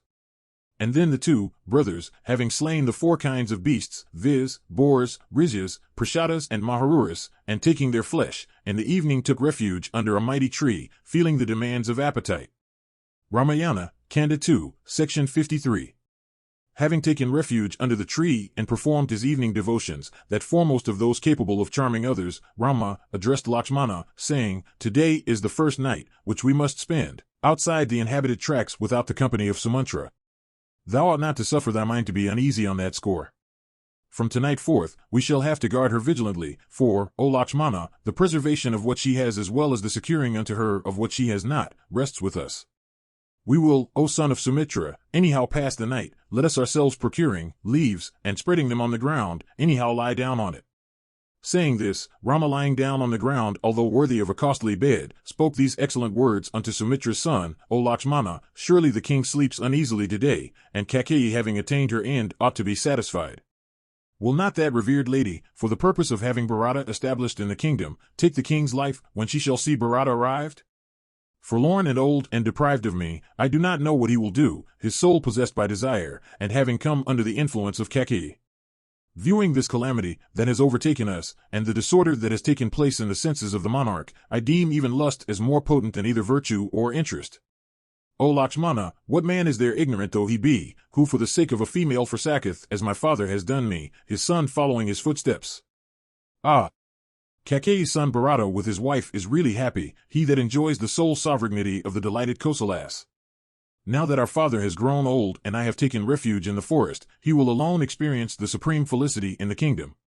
He that renouncing interest and virtue, follows lust, speedily gets himself involved in troubles even like King Dasaratha.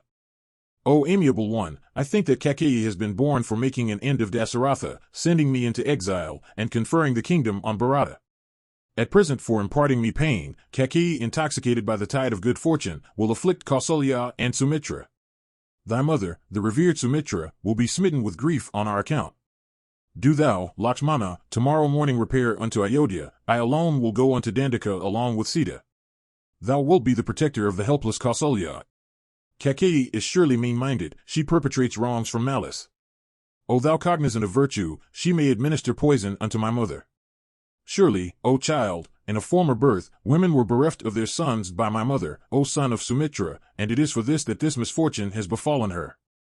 Having been brought up and reared with great pains by Kausalya, I have left her at the time when her labors ought to have borne fruit. Fie on me! Let no woman, son of Sumitra, give birth unto a son like me who have imparted such infinite pain unto my mother. O Lakshmana, I consider my mother's female parrot as more sharing her affection, since she is heard to say, O Sukha, do you bite the foot of the foe? What am I, O repressor of foes, now to do for her, bewailing, of slender fortune, she that hath not profited in the least by her son, and who stands in no further need of his good offices? Surely my unfortunate mother, Kausalya, bereft of me, lies down on the ground, overwhelmed with woe, and plunged in an ocean of grief. O Lakshmana, enraged, I alone, without doubt, can rid Ayodhya, the earth herself, by means of my arrows. But improper is the display of prowess for no reason. O sinless one, I am afraid of unrighteousness and of the next life, and for this it is that, O Lakshmana, I do not install myself in the kingdom. Having in solitude for a long while piteously bewailed thus and in other ways, Rama sat silent in the night with tears in his eyes. Thereupon Lakshmana consoled Rama spent with lamentation, like unto fire deprived of its radiance or the ocean of its tide. Surely, O Rama, O foremost of warriors, on your having come out, the city of Ayodhya is shorn of its splendor like the night deprived of the moon. This is not fit that you should grieve, for thereby, O foremost of men, you make both Sita and myself grieve. Raghava, deprived of you neither Sita nor I can live for a moment, like fish taken out of water. Without you, O repressor of foes, I wish to see neither my father, nor Satrufna, nor Sumitra, nor heaven itself. Then viewing from where they sat at ease their well-laid bed under the banyan, those virtuous ones, Rama and Sita, went to it. Hearing Lakshmana's excellent and appropriate words with which he gladly assumed a life in the woods, that subduer of foes, Raghava, in the name of righteousness, at once folly granted him the permission to dwell with him for the entire 14 years. Then like unto a couple of lions dwelling on a mountain summit, at that lone spot of the extensive forest, those powerful perpetuators of the Ragu race began to dwell without fear. Ramayana, Kanda 2, Section 54. Having passed the auspicious night underneath that mighty tree, they, when the sun had risen in unclouded splendor, went away from that place. Then diving into a mighty forest, they proceeded in the direction in which the Bhagirathi Ganga meets with the Yamuna. And those illustrious ones went on, viewing at intervals various fields and delightful lands which they had never seen before. And going on beholding various kinds of blossoming trees, Rama, when the day had declined, spoke unto Sumitra's son, saying, O son of Sumitra, do thou behold the beautiful wreath of smoke that rises in front of Prayaga, sign of the worshipful fire, and I infer some ascetic to be near. For certain we have arrived at the confluence of the Ganga and the Yamuna, and it is for this that we hear the roar of the waters produced by the rushing of them. And all these various trees with their wood hewn away by foresters are seen in the asylums. Thus having proceeded at ease, those bowmen, when the sun stood aslant, arrived in the vicinity of the ascetic's residence on the delta of the Yamuna and the Ganga. And proceeding a while on the way, Rama, in presence of the asylum, came up to Bharadvaja's place, frightening beasts and birds. And arriving at the hermitage, the heroes, desirous of seeing the ascetic, stood at a distance with Sita behind them. And as soon as entering in, that exalted one saw that high-souled anchoret of accomplished vows, who had attained spiritual insight through austerities, sitting surrounded by his disciples after having finished the Agnihotra, Rama with joined hands saluted him along with Sumitra's son and Sita. Then Lakshmana's elder brother imparted unto Bharadvaja a knowledge of himself. O worshipful one, we are the sons of Dasaratha, Rama, and Lakshmana. This is my wife, the auspicious daughter of Janaka. This blameless one followeth me unto the solitary forest, and my dear younger brother, the son of Sumitra too, observing the vow, follows me, who have been exiled by my father. O revered one, commissioned by my father, I will enter the forest of asceticism, and there subsisting on fruits and roots will practice virtue. Hearing those words of the intelligent prince, that righteous ascetic brought a bowl as well as Ayodhya and water and divers kinds of edibles consisting of wild fruits and roots. And that one of fiery austerities assigned quarters, along with beasts and birds as well as ascetics, for Rama. Then paying homage unto Rama as he proceeded by short stages, and asking him, Has your journey been a pleasant one? The ascetic sat down. And when Raghava had sat down after receiving the homage, Bharadvaja spoke unto him these words fraught with virtue, O Kakutstha, I behold thee come after a long time. I have heard of thy causeless exile. This spot at the meeting of the mighty rivers is lonely, sacred, and charming. Do thou dwell here happily. Thus addressed by Bharadvaja, that descendant of Ragu, Rama, intent on the welfare of all, answered in auspicious words, O reverend one, I apprehend that, living hard by, the inhabitants of the city and the provinces, thinking me as easily to be seen, will come to this asylum desirous of beholding me and Vadahi. It is for this reason that living at this place does not recommend itself unto me. Do thou, O worshipful one, hit upon a retired and agreeable asylum where Janaka's daughter, worthy of happiness, will pass her days pleasantly hearing this auspicious speech of Raghava. That eminent anchoret Bharadvaja said these words calculated to serve Rama's purpose. 10 crosses hence, my child, is the mountain where thou shalt dwell. It is inhabited by Maharshis, and is sacred, and picturesque throughout, abounding in galangulas, monkeys, and bears, known by the name of Chitrakuta, resembling Gandhamadana. On beholding the peaks of Chitrakuta, one reaps welfare, and ignorance does not envelope one's mind. Their innumerable saints with the hair of their heads rendered white like skulls, having spent hundreds of years, have through austerities ascended heaven. That solitary spot I deem as one which will make a happy residence for thee. O Rama, do thou, for living out the term of thy banishment, dwell either here or with me. Bharadvaja entertained his welcome guest, Rama, along with his wife and brother by extending towards them every right of hospitality. And at Prayaga Rama, having obtained the company of that Maharshi, and discoursing on a variety of sacred topics, the night came on. And with Sita for the third, Kakutstha, brought up in luxury, being fatigued, pleasantly spent that night at the romantic hermitage of Bharadvaja. When the night had passed away and day dawned, Rama approached Bharadvaja, and that chief of men addressed that ascetic of flaming energy, O reverend sire of truthful character, we have here in thy asylum spent the night. Do thou now permit us to set forward for Chitrakuta. On Rama having passed the night there, Bharadvaja spoke unto him, Do thou trace thy steps to Chitrakuta filled with delicious fruits and roots. I deem that, O mighty Rama, as a fit abode for thee, being, as it is, furnished with various kinds of trees, inhabited by crowds of Kinnaras, resounding with the cries of peacocks, and frequented by gigantic elephants. Do thou repair unto the famed Chitrakuta, holy, fair to the view, and abounding in countless fruits and roots. And in those forests range herds of elephants and deer, and these, O Raghava, thou wilt behold. And ranging with cedar rivers and rills and plateaus, caverns and fountains, thy mind will experience delight. Delighted with the notes of joyous koestivas and seals, and the cries of deer and countless mad elephants, do thou, arriving at the auspicious mountain, reside at that romantic asylum. Ramayana, Kanda 2, Section 55. Having spent the night there, those princes, repressors of their foes, after paying their obeisance unto the Maharshi, set out for the mountain. And seeing them about to set forth, that Maharshi performed a propitiatory ceremony for them, even as a father does on behalf of the sons begot from his own loins. And that mighty ascetic, Bharadvaja, having truth for his prowess, addressed them, saying, O best of men, do you coming to the confluence of the Ganga and the Yamuna proceed along the Kalandi river flowing westwards? Arriving at the Kalandi running in a contrary direction, you will, O Raghava, behold a goodly bathing place well worn by foot passengers. They're constructing a raft. Do you cross over the river who is the daughter of the sun? Next coming to a gigantic banyan tree with green foliage, named Syama, surrounded by various trees and inhabited by ascetics of accomplished purposes, let Sita with joined hands offer humble supplications to it. Having come to the tree, and, whether staying under it or proceeding along, after passing only a krosa, you will, O Rama, see a wood abounding in salakis, vadaris, and other wild trees belonging unto the Yamuna. I went to Chitrakuta many a time by that road, which is beautiful, sandy, and free from forest fire. Having directed the way, the Maharshi paused. Thereupon Rama, saying, So be it, asked him to stop.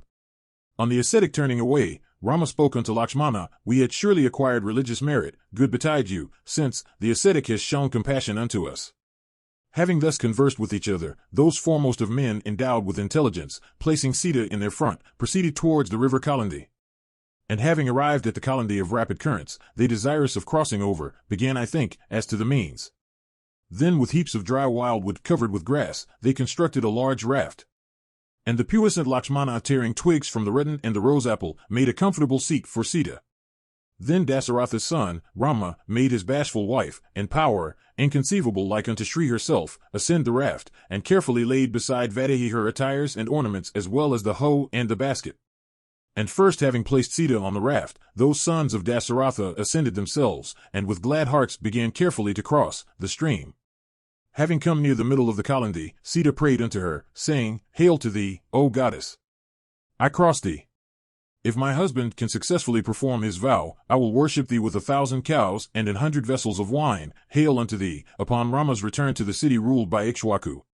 Having thus prayed to Kalandi with joined hands, that virtuous lady, Sita, reached the southern bank thereof.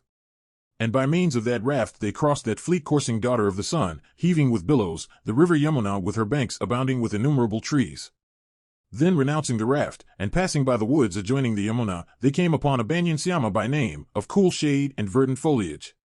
On coming to the banyan, Vaidehi saluted it, saying, O mighty tree, I bow unto thee.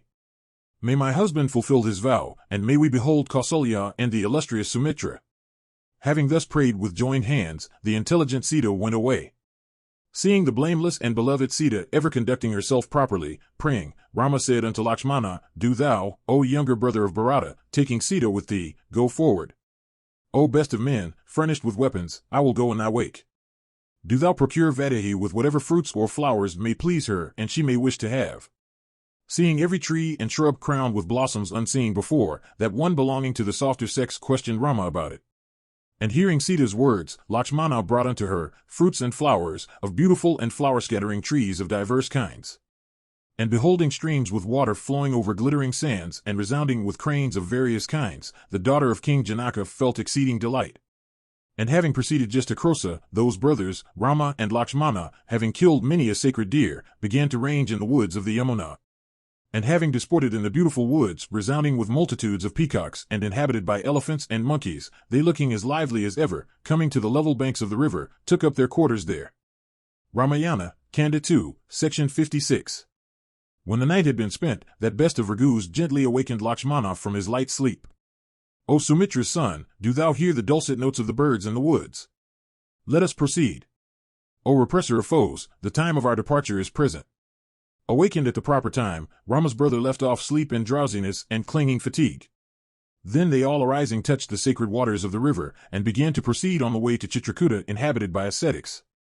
Setting out in season with Sumitra's son, he of eyes resembling lotus petals spoke these words unto Sita, O Vaidehi, behold these flowering trees, the Kansukas in spring appearing engarlanded with their own flowers, and as if flaming.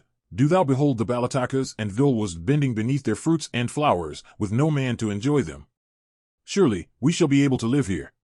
Behold, O Lakshmana, these honeycombs measuring about a drona have been hung up on trees by the bees. In the charming woods overarched by flowers, the Datuha cries, and is responded to by the peacock. Do thou behold Chitrakuta frequented by mad elephants and resonant with the voice of multitudes of birds, the mountain with its towering summits. O child, we will disport in the sacred woods of Chitrakuta with fine level plains, and covered with diverse trees. Then they proceeding on foot along with Sita, arrived at the charming and beautiful mountain Chitrakuta. And arriving at the mountain inhabited by birds of various kinds, abounding in fruits and roots, and furnished with watery expanses, Rama said, O amiable one, methinks this beautiful hill furnished with innumerable fruits and roots, is fraught with subsistence. And the hill is inhabited by high-souled ascetics. Let this, O child, be our abode. We will dwell here. Then Rama, Lakshmana and Sita with joined hands presented themselves at the asylum of Valmiki and saluted him. Thereat the Maharshi cognizant of morality said unto them, Be seated, and addressed Rama, saying, Has thy journey been a pleasant one? Then having duly acquainted the saint with matters pertaining to himself, that Lord, the mighty armed elder brother of Lakshmana, said unto the latter, O Lakshmana, bring thou wood good and strong. O amiable one, construct a dwelling. My mind is set upon staying here. Hearing his words, Sumitra's son procured wood of various descriptions, and then that subduer of foes reared a cottage thatched with leaves. Beholding the goodly dwelling walled with wood and furnished with doors, Rama addressed these words unto Lakshmana, intent upon ministering unto his brother. Procuring meat, we will worship the deity presiding over this dwelling. O Sumitra's son, those who wish to live long, should pacify the household gods. O Lakshmana graced with auspicious eyes, do thou killing deer, swiftly bring it here. It behoves us to observe the rules prescribed by the scriptures. Do thou follow the ordinance? Acquainted with the words of his brother, Lakshmana, slayer of hostile heroes, did as he was told. Thereupon Rama addressed him again, Do thou cook this meat? We will worship the presiding deities of this mansion. Bestir thyself, the moment is mild and the day is styled Dhruva. Then Lakshmana the son of Sumitra endowed with vigor, having slain a sacred black deer, threw it into flaming fire. And seeing it well scorched and hot and free from blood, Lakshmana spoke unto that foremost of men, Raghava, saying, Here is the entire black deer roasted by me, capable of serving any purpose.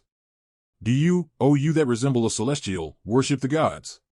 Having performed his ablutions, Rama conversant with the ritual and possessing a knowledge of japa, restraining his senses, performed all the mantras that are necessary for completing a sacrifice, and having in a pure spirit communed with all the deities, entered the habitation.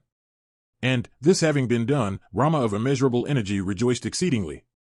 And sacrificing unto Vaishya, Rudra and Vishnu, he performed some ceremonies for removing malign influences from the abode. And having duly performed japa and bathed in consonance with the ordinance, Rama made an excellent sacrifice for removing sin. And then Raghava established a dais, and a chikya proportionate to the abode. And as the celestials entered the hall entitled Siddharma, they together with the view of dwelling in it, entered the mansion beautiful to behold, thatched with the leaves of trees, built at a convenient site, well made, and keeping out the wind.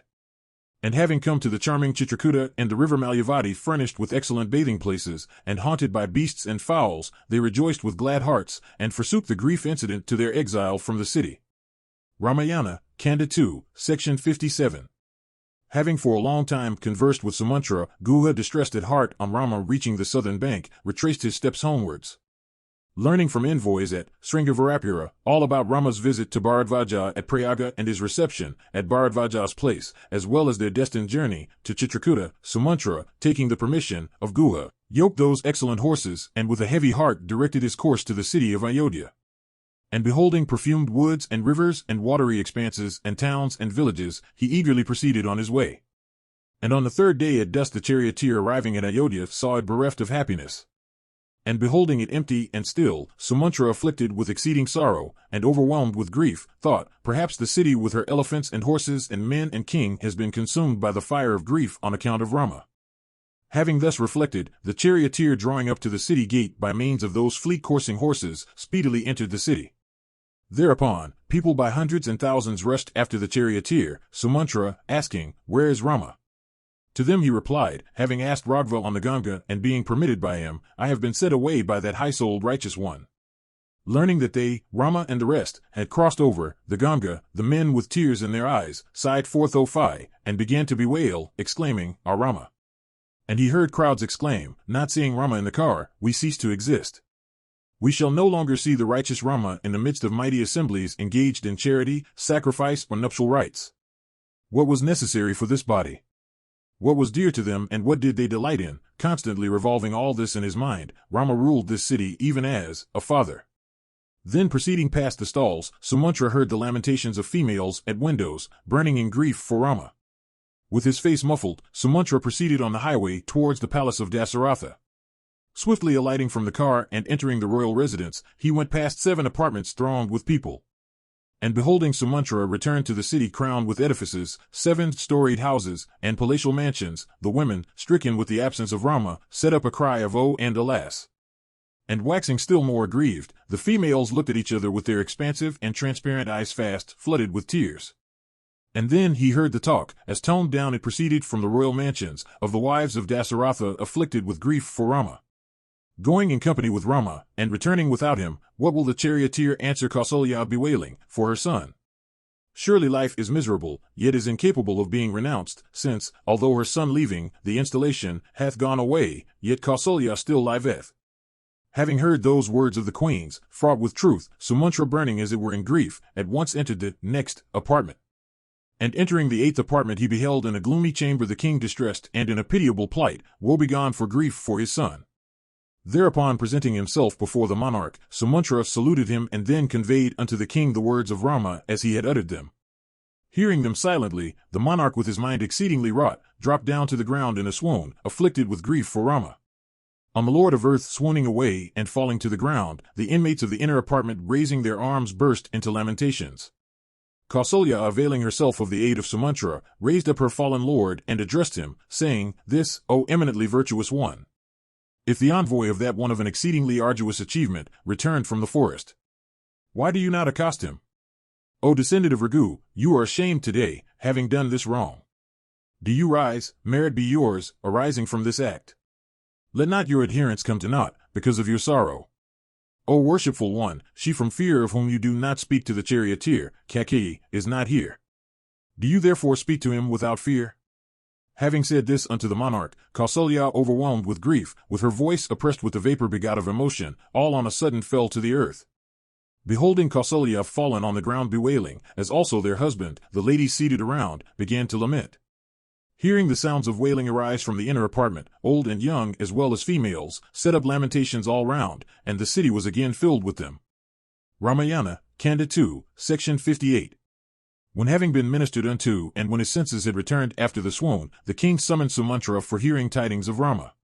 Thereupon the charioteer with joined hands spoke unto the mighty monarch, lamenting for Rama, influenced by grief and sorrow, aged, burning in grief, like a newly taken elephant, sighing heavily, plunged in thought, and resembling an elephant that is indisposed. Then the king, like one exceedingly distressed, spoke unto the charioteer, who had presented himself, covered over with dust, with tears starting from his eyes, and in pitiable guise, "Where stayeth that righteous one, taking refuge under a tree? Lapped in luxury, what, O charioteer, will Ragva feed on? Unworthy of privations, and worthy of excellent beds, how, O Sumantra, a king's son, he is sleeping on the ground like one forlorn? How is Rama passing his days in the lone forest, he who when he went out used to be followed by footmen and elephants? How are the princes in company with Vaidehi, living in the woods, ranged by serpents and beasts and inhabited by black snakes? How, O Sumantra, having descended from the car, the princes along with the tender and unfortunate Sita are proceeding on foot?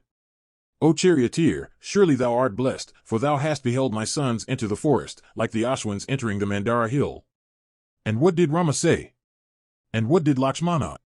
And, O Sumantra, arriving at the forest, what did Mithila's daughter? Do thou, O charioteer, describe unto me what Rama lives on and where he lies down. Hearing this, I shall live, like Yayati in the midst of saints. Thus urged by the king, the charioteer spoke unto the king with his voice faltering and suppressed with the vapor of grief. O mighty monarch, observing morality, Ragva with joined hands and bowing down his head, said, O charioteer, Do thou in my name salute with thy head the feet of my high-souled sire worthy of being saluted and famed in the world. And, O charioteer, do thou in my name as each deserves salute the ladies of the inner apartment and communicate to them tidings of my health. And having saluted my mother Kausalya and conveyed unto her news of my welfare, as well as of my unswerving adherence to morality, do thou tell her the words, do you remaining steady in virtue, at the proper hour bestir yourself in behalf of the chamber of sacrificial fire. And, O revered one, do you minister unto the feet of that worshipful one, the king, as if they were very deities. And banishing pride and self-love, do you bear yourself towards my mothers. And, O mother, do you show respect unto Kakeyi, who is followed by the king himself. And you should behave towards Bharata as one should towards one's king. Kings, although juvenile, are really senior by virtue of their royalty, and do you remember the duties touching sovereigns? Do thou communicate unto Bharata news of my welfare, and say in my name, do you behave properly with all your mothers? And unto that delight of the Ikswaku line do thou further say, having been installed as the heir apparent, be you, looking upon the king as the supreme authority in the state, obedient to him. Do you not deprive the king of authority, as he has grown old? O prince, do you grant him satisfaction in the kingdom, and do you proclaim his mandates? And shedding copious tears, he again addressed me, saying, do thou look upon my mother as on thy own proud of her son. Having said this, the mighty armed and illustrious Rama, furnished with eyes resembling lotus petals, shed plenteous tears. Thereupon Lakshmana, waxing wroth, breathing hard, said, for what fault of his has the prince been banished? Observing the worthless command of Kakeyi, whether the king has done well or ill, we have been exceedingly pained thereby. Whether Rama has been exiled through Kakeyi's lust for dominion or through the exigencies of the bestowal of the boon, there cannot be any doubt that the king has acted most unrighteously.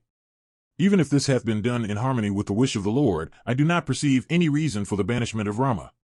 The king through lack of sense has done heedlessly what is opposed to morality, and this banishment of Rama will but bring upon him woe here and hereafter. Fatherhood find I none in the monarch. My brother and feeder and friend and father is even Raghava. Renouncing one that is universally dear, and that is ever engaged in the good of all, how by such an act will the king please the people? And how by banishing the righteous Rama dear unto all the subjects, and thus withstanding the wishes of all, will he retain his royalty? And, O mighty monarch, Janaki also, unfortunate that she is, sighing heavily, stood wildered like one that had been possessed. And not having experienced any calamity before, the famed princess, weeping because of this misfortune, told me nothing. And looking up to her lord with a blank countenance, she suddenly let fail tears, perceiving the destruction of the subjects. And thus said Rama, ministered unto by Lakshmana, with a tearful countenance, and thus stood the unfortunate and weeping Sita, beholding the royal car and myself. Ramayana, Kanda 2, Section 59. On Rama having gone to the forest, my horses, as I turned away, did not proceed vigorously on the way, and shed warm tears. And having done homage unto both the princes by joining my hands, I turned my back, bearing best I could that load of sorrow. Indulging in the hope that Rama might again summon me by any of the envoys of Guha left there, I stayed there with Guha for many days. In thy dominions, O monarch, exercised by the calamity that has befallen Rama, even trees bearing blossoms and buds and sprouts look sad, the rivers and pools and liquid lapses have their waters dried up, and the woods and groves have their foliage withered. Creatures do not move and beasts of prey cease to range about, and the forest appears to be dumb, stupefied by grief on account of Rama. And streams containing lotuses with their leaves shriveled have their waters stained, and lotuses have their leaves burnt, and fishes and, aquatic, birds have grown lean. And flowers both on land and water have been deprived of their freshness and fragrance, and they no longer retain their former condition. And the gardens are idle with their birds drooping. And, O best of men, I do not find the bowers beautiful, as before. And when I entered Ayodhya, none greeted me. And not seeing Rama, the people sigh momentarily. And, O revered one, seeing the royal car returned hither without Rama, the people on the highways from grief appear with tearful countenances. And from mansions, cars, and lordly edifices, ladies seeing the car come back, set up a chorus of ah and alas, afflicted with the absence of Rama. And becoming more distressed than ever, the fair sex with their expansive and clear eyes filled with tears, began to eye each other indistinctly. And in consequence of the general grief that prevailed, I could not perceive any difference between friends and foes and persons indifferent. O mighty monarch, distressed in consequence of the exile of Rama, men appear sunk in dejection, and elephants and horses are spiritless, and seized with cheerlessness, they utter doleful sounds and heave profound sighs. Ayodhya appeareth unto me joyless like Kausalya deprived of her son. Hearing the words of the charioteer, the king, like one exceedingly forlorn, addressed the former in words lost in the vapor of sorrow, exhorted by Kakeyi of a sinful country, born in a sinful race and cherishing sinful designs. I did not take counsel with aged people capable of offering advice. Without consulting with friends or courtiers or persons versed in the Vedas, I have in the interests of a woman rashly done this thing through ignorance. Meseems, O charioteer, for the purpose of destroying this line entirely, this mighty disaster hath surely befallen us through the influence of destiny. O charioteer, if I have ever done thee any good, do thou immediately take me to Rama, my life urges me on, in this direction. Or let my command make Radha turn back. I cannot live for a moment without Rama. But if that mighty armed one has proceeded far, do thou placing me on a car speedily show me unto Rama. Where is that elder brother of Lakshmana of a mighty bow, furnished with teeth resembling Kanda flowers? If I live so long, I will behold him in company with Sita. What can be sadder than this, that reduced to such a pass, I cannot see here that descendant of Ikshwaku, Ragva? Ah Rama! Ah thou younger brother of Rama! Ah thou unfortunate Vaidehi! You do not know that I am through grief lamenting like one deserted. Deprived of his consciousness through that sorrow of his, the king said, I have plunged myself into this ocean of woe hard to cross, with grief for Rama as its mighty tide, separation from Sita, its other shore, sighs heaved, its furious billows and whirlpools, tears, rivers that rush into it, tossing of the arms, its fishes, lamentations its roar, my hair flung about, its moss, Kakeyi, its submarine fire, my fast-flowing tears, its current, the words of the humpbacked one, its terrific ravenous animals, the boon, its continents, and the exile of Rama, its expanse. And, O Kausalya, without Ragva, I shall sink in this ocean. O exalted dame, living, it is hard for me to cross over this ocean. It is surely owing to my sin that today, wishing to behold Ragva and Lakshmana, I do not get them, before me. Having thus lamented, the illustrious king all of a sudden dropped to the earth in a swoon. On the king swooning away lamenting, that exalted lady, Rama's mother, hearing his words doubly bitter and more piteous than eti uttered for Rama, was seized with fresh apprehension. Ramayana, Kanda 2, Section 60. Then like one possessed by an evil spirit, and trembling again and again, Kausalya lying down on the ground like one dead, spoke unto the charioteer, saying, Do thou take me where Kakutstha is and Sita and Lakshmana, without them, I cannot live for a moment. Do thou without delay turn the car. Do thou take me also unto Dandaka. If I do not follow them, I shall repair to the mansion of Yama. Thereat the charioteer with joined hands comforted that exalted lady with ready words faltering and choked with rising vapor, Do you leave grief and sorrow and the violent emotion? Renouncing grief, Ragva is living in the woods. And in the forest, the righteous Lakshmana, having his senses under control, is ministering unto Rama's feet and is thus adoring the gods for happiness in the next world. And even in the lonely woods, Sita, as if remaining at home, having fixed her thoughts on Rama, is living a life of love. And there appears not the least trace of any distress afflicting her, and Vaidehi seems to me as if she were meant, by nature, for a life away from home. And as formerly going unto urban villas she disports now even in the lonely forest. And although living in the lone forest, that one of a countenance resembling the infant moon, sports merrily like a girl, in the garden represented by Rama's self. Ayodhya without Rama would have seemed a wilderness to her whose heart is fixed on him and whose very life depends upon him. Vaidehi is now asking Rama concerning the villages and towns, and their way, and observing various trees and the courses of the rivers. Janaki, asking Rama or Lakshmana for information, is learning all about them. And Sita sports as she used to do in arbors stationed at the distance of only 1 krosa from Ayodhya. This only I remember, but all that she had from sudden impulse communicated unto me concerning Kakeyi does not rise into consciousness. Suppressing this topic which had come up through heedlessness, the charioteer spoke sweet words cheering up that noble lady. Neither through the fatigue of travel, nor the influence of the wind, nor excitement, nor the sun, hath Vaidehi's luster resembling the lunar light suffered any diminution. The countenance of that fair-speaking one resembling the lotus and comparable unto the full moon in splendor, hath not waxed pale. Her feet now without the dye of the liquid lac, but naturally furnished with the roseate hue of the same, are gorgeous like lotus buds. Still Vaidehi, decked in ornaments from affection for Rama, goes gracefully, rebuking with her bangles the wavy gait of cranes. Supporting herself on Rama's arm, Sita, arrived at the forest, is not inspired with fear on beholding either an elephant, or a lion, or a tiger. Therefore they are not to be bewailed, nor your own self, nor the Lord of men. This history of Rama will endure forever in this world. renouncing grief and with cheerful hearts, well established in the life led by the Maharshis, they living in the forest on wild fruits as their sustenance, are maintaining the noble promise of their sire. Consoled by the truth-telling yet sweet speech charioteer, that lady oppressed with grief for her son, ceased not to wail loudly, "My beloved, my son, Raghava." Ramayana, Kanda 2, section 61.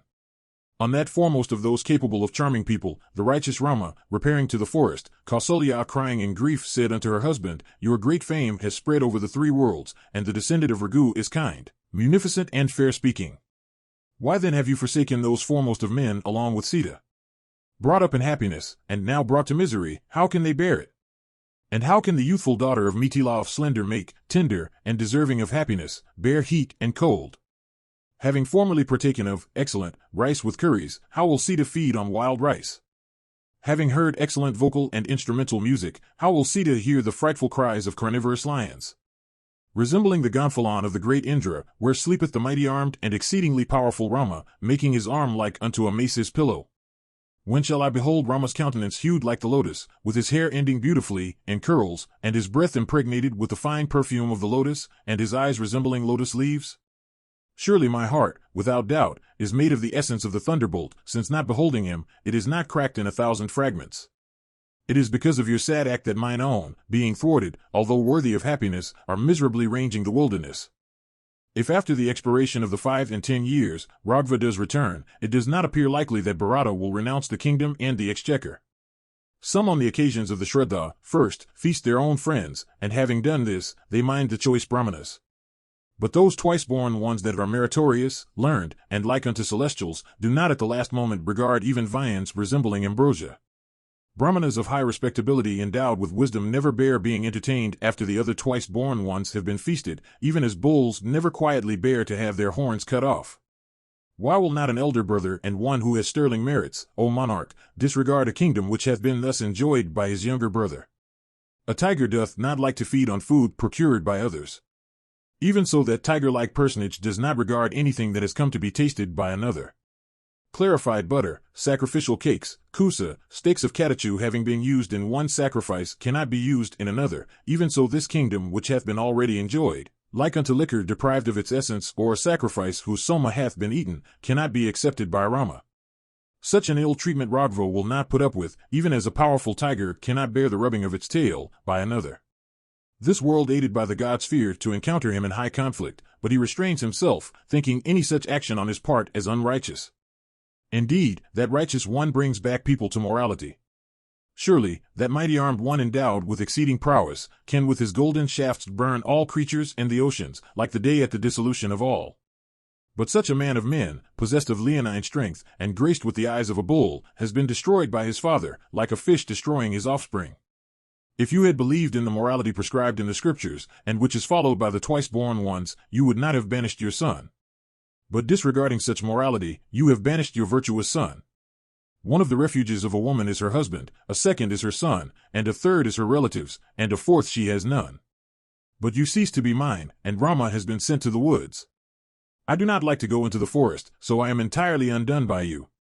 This kingdom, your own kingdom, has been destroyed by you, destroyed are, along with the counselors, destroyed am I with my son, and destroyed are the citizens, your son and your wife are alone delighted. Hearing these words uttered in heart-rending accents, Dasaratha, exceedingly distressed, became senseless. And being afflicted with grief, he again remembered his evil act. Ramayana, Kanda 2, section 62. Thus harshly addressed by the indignant mother of Rama, the king aggrieved was plunged in thought. Having thought for a long while, that represser of foes, the king, who had lost his senses through grief, regained consciousness. And having regained his senses, he sighing hot and hard, seeing Kausalya beside him, was again lost in thought. As he was thinking, the sinful act which he had through ignorance formerly committed by means of the shaft which hits by sound, rose up, in his recollection. Afflicted with this grief as well as that on account of Rama, that lord, the king, burned in these two several griefs. Burning in grief and distressed, he trembling and with joined hands, with his head hanging down, addressed Kausalya, with the view of pacifying her, I deprecate thy displeasure, O Kausalya, with joined hands. Thou art ever affectionate and dost not treat harshly even enemies. Verily unto women cognizant of virtue, a husband, whether he has any merits or not, is a very deity. Ever virtuous, thou, that hast seen both the virtuous and the vicious, although aggrieved, ought not to say anything unpleasant unto me who am weighed down with woe.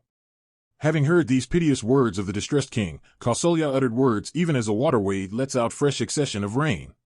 And weeping, she drew on her head the joined hands of the king resembling lotuses, and then flurried spoke these words hurriedly informed with extreme affection, Be thou propitious, I beseech with bended head. I bow unto thee, falling on the ground. O reverend one, besought by thee, I shall be undone. I do not deserve to be forgiven by thee. She cannot be reckoned a gentlewoman, who was propitiated by her intelligent husband, worthy of being extolled in both the worlds. I know duty, O righteous one, I know that thou art truth-telling. And it is because I was exceedingly distressed on account of my son that I spoke harshly to thee. Sorrow destroys patience, sorrow destroys knowledge of the scriptures, sorrow destroys everything, there is no enemy like unto sorrow. One can falling down bear beating from an enemy, but one cannot falling down bear ever so little sorrow. This is the 5th night of the banishment of Rama, as calculated by me, and to me rendered cheerless by sorrow. This interval has assumed the proportions of 5 years. And fostered by thought on my part, this grief increases in my bosom, like the mighty waters of the ocean increased by the vehement discharge of rivers. As Kausalya was thus speaking auspiciously, the rays of the sun grew milder, and the night arrived. Cheered up by the words of Kausalya, the king, overcome by grief, felt the influence of sleep. Ramayana, Kanda 2, Section 63. Starting in a moment from sleep, King Dasaratha, deprived, almost, of his consciousness by grief, again, became a prey to thought. And in consequence of the exile of Rama and Lakshmana, the king, resembling Vasva, was overpowered by grief, like the darkness of Rahu enveloping the sun. Then on Rama's having gone along with his wife, the lord of the Kosalas, remembering his own misdeed, felt anxious to communicate himself to that lady, having her eyes furnished with dark outer corners. And on the 6th night after Rama had repaired to the forest, the king Dasaratha, when it was midnight, remembered his own unrighteous act. And then unto Kausalya, aggrieved on account of her son, he spoke these words, as are the actions of one, O auspicious one, whether good or otherwise, are the consequences, O gentle lady, reaped by the doer of them. He that on the eve of beginning an action either relating to this world or the next, does not take into consideration the fact that actions entail consequences light or grave, disagreeable, or otherwise, is styled a child. He that cutting down a mango grove, waters palasa trees, beholding the flowers, blooming, will covet fruits, and grieve when their season arrives. The person that without apprehending the principle of causation, rushes to action, grieves at the season of fruits, even like him that watereth kinsuka trees, hewing down his mango grove. And in this way, I fool that I am having hewn down my grove of mangoes and watered palasas, having renounced Rama in the season of fruit, is grieving in the end. Having, O Kausalya, earned the expression, the prince can pierce his aim by sound alone, I, a prince and bowman, did this offense. Therefore, O noble dame, I have myself brought this misfortune on me. Like a child who has eaten poison through ignorance. And even like another person fascinated by the sight of some palasa trees, and doing as mentioned above, I did this act, not foreknowing the consequence that would follow my shooting by sound. O lady, thou wert then unwed, and I was a youthful prince. And it was at this time that the rainy season, increasing my desire, set in. Drawing moisture from the ground and heated the earth by his rays, the sun goes to the dreadful quarter whither repair the dead. The heat was immediately dispelled, and the gelid clouds showed themselves, and frogs and sarangas and peacocks began to rejoice, and, finding it unpleasant, the feathered ones bathed and with the surface of their plumage shrunk up from the wet, took refuge in trees shaken by the wind and rain. And the hill graced by maddened sarangas, covered by showers falling simultaneously, looked like a mass of waters. And the waters, although unstained, being mixed up with mineral substances and ashes from the mountain, flowed in serpentine torrents black and red. At such a sweet hour, I, intent upon taking exercise, taking my bow and arrows and mounted on my car, sallied out for the river Sarayu, with the intention that I, with my senses under control, should in the watery expense slay any buffalo, elephant, or any other beast that might have come there in the night. And, coming there, while it was so dark that nothing could be discovered, I heard sounds of a filling pitcher proceeding from the waters, resembling the roars of an elephant. Thereupon raising up my shaft flaming, and like unto a serpent of virulent poison, I, desirous of hunting the imaginary elephant, let fly my shaft in the direction of the sound. Thereupon from the spot whereto the sharpened shaft resembling a poisonous snake had been discharged by me in the twilight, proceeded cries of "Oh" and "Alas" uttered by a forester pierced to the quick by the arrow, and falling into the water. And when he had dropped down, words spoken by a human being became audible. Why doth the weapon light upon me? I had come to this lone stream for procuring water. By whom have I been wounded by this arrow? To whom have I done wrong? And how can the slaying of one like me bearing a load of matted locks, and wearing bark and deerskin, who subsists on what the forest yields and never injures others, be sanctioned by the Scriptures? Who can serve any purpose by slaying me? And how can I have injured such an one? Such a purposeless act cannot but end in evil. This can never be reckoned as righteous, even like unto violating the chastity of a preceptor's wife. I do not so much lament my end as I lamented on account of my father and mother. To what will the old couple, who have ever been maintained by me, betake themselves when I am gone? My father and mother are old, and I their only son am slain. What boy is it of uncontrolled senses that has killed us all? Hearing his piteous words, I, ever anxious to follow virtue, was exceedingly pained, and the bow with its arrow fixed fell down from my hand to the earth. Hearing in the night the pathetic words of the saint thus lamenting, I became frightened, and was deprived of my senses through excess of grief. And coming to the quarter, I, exceedingly unnerved and with an excited mind, discovered on the banks of the Sarayu an ascetic wounded with a shaft, with his matted locks scattered about, his pitcher of water lying by, his body smeared with blood and dust and afflicted by the dart. Gazing with his eyes at me, who was extremely agitated and ill at ease, he said these words sternly, as if consuming me with his energy: What wrong, O monarch, had I residing in the woods done thee, that coming to procure water for my parents, I have been thus afflicted by thee? By piercing my marrow with a shaft, thou hast slain both my aged and blind father and mother. Surely, they feeble and blind, who afflicted by thirst are remaining in expectation of me, will now bear the stress and tension of the expectation as well as the parching thirst. Surely asceticism and study carry no fruit with them, since I lying low on the ground, my father knows nothing about it. And what could he do, even if he knew it, being as he is incapable and unable to go about? One tree cannot rescue another that is being battered by the winds. Do thou, O descendant of Ragu, thyself going to my father, speedily inform of him this that has occurred. But take care that like a fire waxing furious consuming a wood, he in his ire do not burn thee. This narrow way, O king, will lead thee unto my father's dwelling. Do thou going there, pacify him, so that getting wroth he may not curse thee. Do thou, now, O king, take out the arrow. Thy sharpened shaft afflicts my marrow, like the tide of a river wearing away a hollow heaving sand bank. But touching the extracting of the arrow, this thought perplexed me: if the arrow is left alone, it pains; if extracted, death ensues. As I was distressed, aggrieved, and inflicted with sorrow, the son of the ascetic perceived my anxiety. Thereupon that one well versed in the Scriptures, sinking motionless, with his eyes rolling upwards, and waxing extremely weak, said with difficulty, restraining sorrow, I by dint of patience become calm. Do thou remove from thy mind the grief caused by the consciousness of having slain a Brahmana. O king, I belong not to the twice-born race, let not thy mind be pained. O lord of the foremost men, I was begot by a Vaishya on a Sudra woman. As he, his vitals afflicted with the shaft, his eyes rolling, inert and trembling on the ground, with his limbs drawn in, was speaking with difficulty, I drew out the arrow. Thereupon, looking at me, the ascetic, growing affrighted, gave up the ghost. On beholding him with his body dripping with water, and mortally wounded, and breathing hard without respite, after he had bewailed his mortal wound, lying on the banks of the Sarayu, I lamented him and was, O gentle lady, greatly aggrieved. Ramayana, Kanda 2, Section 64. Remembering the extraordinary death of the Maharshi, that righteous descendant of Ragu, lamenting his son, thus spoke unto Kausalya: having unwittingly committed that great sin, I, with my senses oppressed through grief, thought within myself as to how I could mend it. Then taking up the pitcher filled with excellent water, I went by the way mentioned, and, at last, reached the asylum.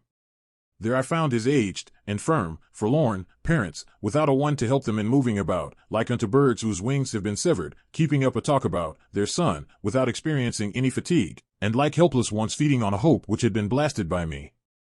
My senses overpowered by grief, and my consciousness almost lost through apprehension, I, arrived at the hermitage, was again overwhelmed with sorrow.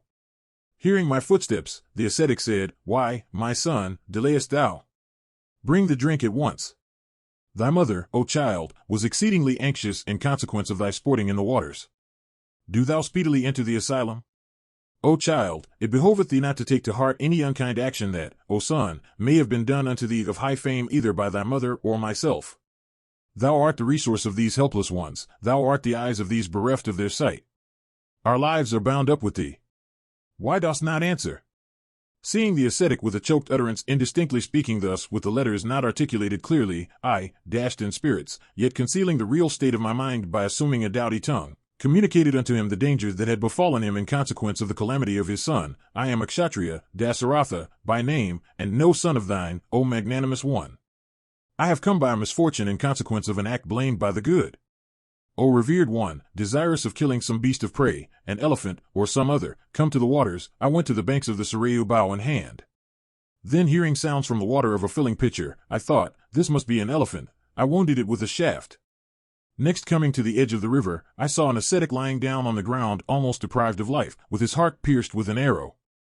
Then coming forward, I in accordance with the direction given by him as he lay in agony, suddenly extracted the arrow from his vitals. And as soon as the arrow had been extracted, he ascended heaven, O reverend sir, lamenting and bewailing you, both grown old. It is through ignorance that I suddenly wounded your son. This having been passed, do you favor me with telling me what is now to be done, O ascetic? Having heard these cruel words, the worshipful ascetic could well by his curse consume me to ashes. With eyes flooded with tears, and well nigh deprived of his senses by grief, that highly energetic one said unto me standing with joined hands, If, O king, thou hadst not of thyself immediately communicated unto us this unpleasant news, thy head would have been reduced to 1,000 flaws. Not to speak of Kshatriyas, I can even drag the very wilder of the thunderbolt himself from his position, if he knowingly kills one, in especial, that has assumed the vanaprastha mode of life. Thy head would have been severed in 7, if thou hadst discharged the weapon knowingly at such an ascetic staying in austerities and versed in the Vedas. It is because thou hast done this through ignorance that thou, still, livest, else the race itself of the Raghvas should be not, and where art thou? He then said, Do thou, O king, take us to the scene. Today will we look our last on our son besmeared with blood, his deerskin garb falling off, from his body, lying senseless on the earth, and come under the subjection of the Lord of righteousness. Thereupon I alone, taking them exceedingly disconsolate to the spot, made the ascetic and his wife touch their son.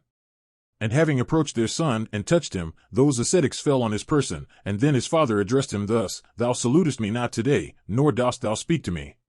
Why, my child, dost thou lie down on the ground? Art thou angry with us? If, my son, thou dost not feel kindly to me, do thou look up to thy virtuous mother. And why, O son, dost thou not embrace me? Do thou speak tender words. At the small hours, from whom engaged in study, shall I hear the scriptures sweetly read in a way coming home to the listener's mind? Who, having performed his daily devotions and offered oblations unto the sacrificial fire, will bathe me, afflicted with grief for my son? And who procuring kandas, fruits and roots, will feed me like an welcome guest, and capable of doing anything and furnishing provisions, and without any one to take care of myself? And, my son, how will I maintain this blind ascetic mother of thine, proud of her son, who is passing her days in misery? Do thou stay, my son, in my behalf.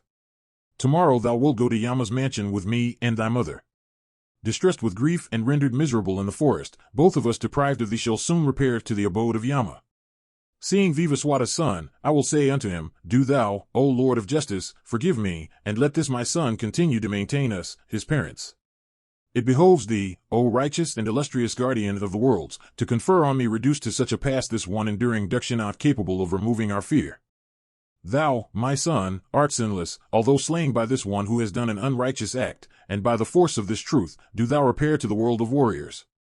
Do thou, O son, go the supreme way that is gone by heroes who without turning back from the fight, are slain in open encounter. Do thou, O son, go the way that has been gone by Sagara and Saivya and Dilapa and Janamajaya and Nahusa and Dundumara.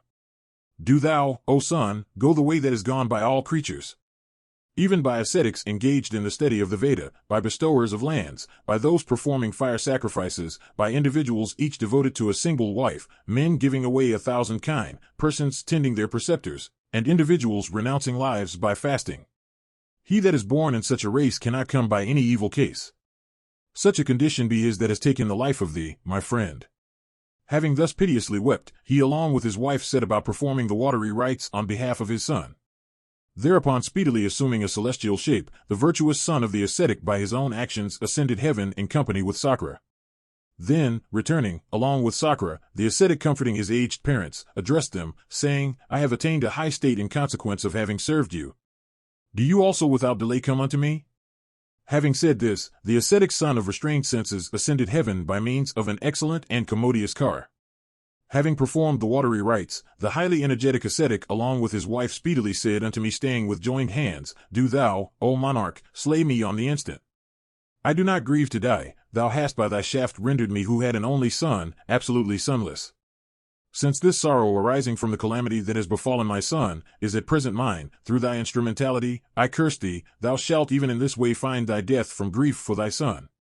As thou a Kshatriya hast through ignorance slain an ascetic, the sin, O Lord of men, of slaying a Brahmana will not envelope thee speedily, but thou shalt shortly come by this dreadful and mortal condition, like a donor of dakshinas, coming by the things given away. Having thus inflicted on me the curse and piteously lamented long, the couple ascended the funeral pile and went to heaven. O noble dame, the crime that I hitting by help of sound had committed in my boyhood has reverted to my recollection in course of thought. And, O exalted lady, even as a disease generated by one's taking rice with unhealthy curry, this danger is imminent in consequence of that act. O gentle one, the words of that noble-minded person are about to be verified in me. Having said this and weeping, the king said to his wife, I shall renounce life through grief for my son. And I shall no more behold thee with my eyes. Do thou, O Kausalya, touch me. People going to the mansion of Yama no more behold their friends. If Rama touch me directly or otherwise, obtain the exchequer, and be installed as the heir apparent, meseems, I may yet live. O noble lady, what I have done unto Raghava is not surely like myself, but what, on the other hand, he has done by me is worthy of him. What sensible man forsaketh his son, albeit he may be wicked? And what son being banished, does not bear ill will towards his father? But I do not see thee with my eyes, and my memory fails. These envoys of Vivaswata's son, O Kausalya, urge speed upon me. What can be an object of greater regret than, that I during my last moments cannot behold the righteous Rama having truth for prowess? Even as the sun drieth up a drop of water, grief for not seeing my son of incomparable acts drieth my spirits. Those are not men, those are gods who in the 15th year shall again behold Rama's countenance graced with elegant and burnished ear-rings. O thou of graceful eyebrows, blessed are they who shall behold Rama's countenance furnished with eyes resembling lotus petals, with excellent teeth and a shapely nose, like unto the Lord of the stars himself. Blessed are they that shall behold that fragrant face of his like unto the autumnal moon, or the full-blown lotus.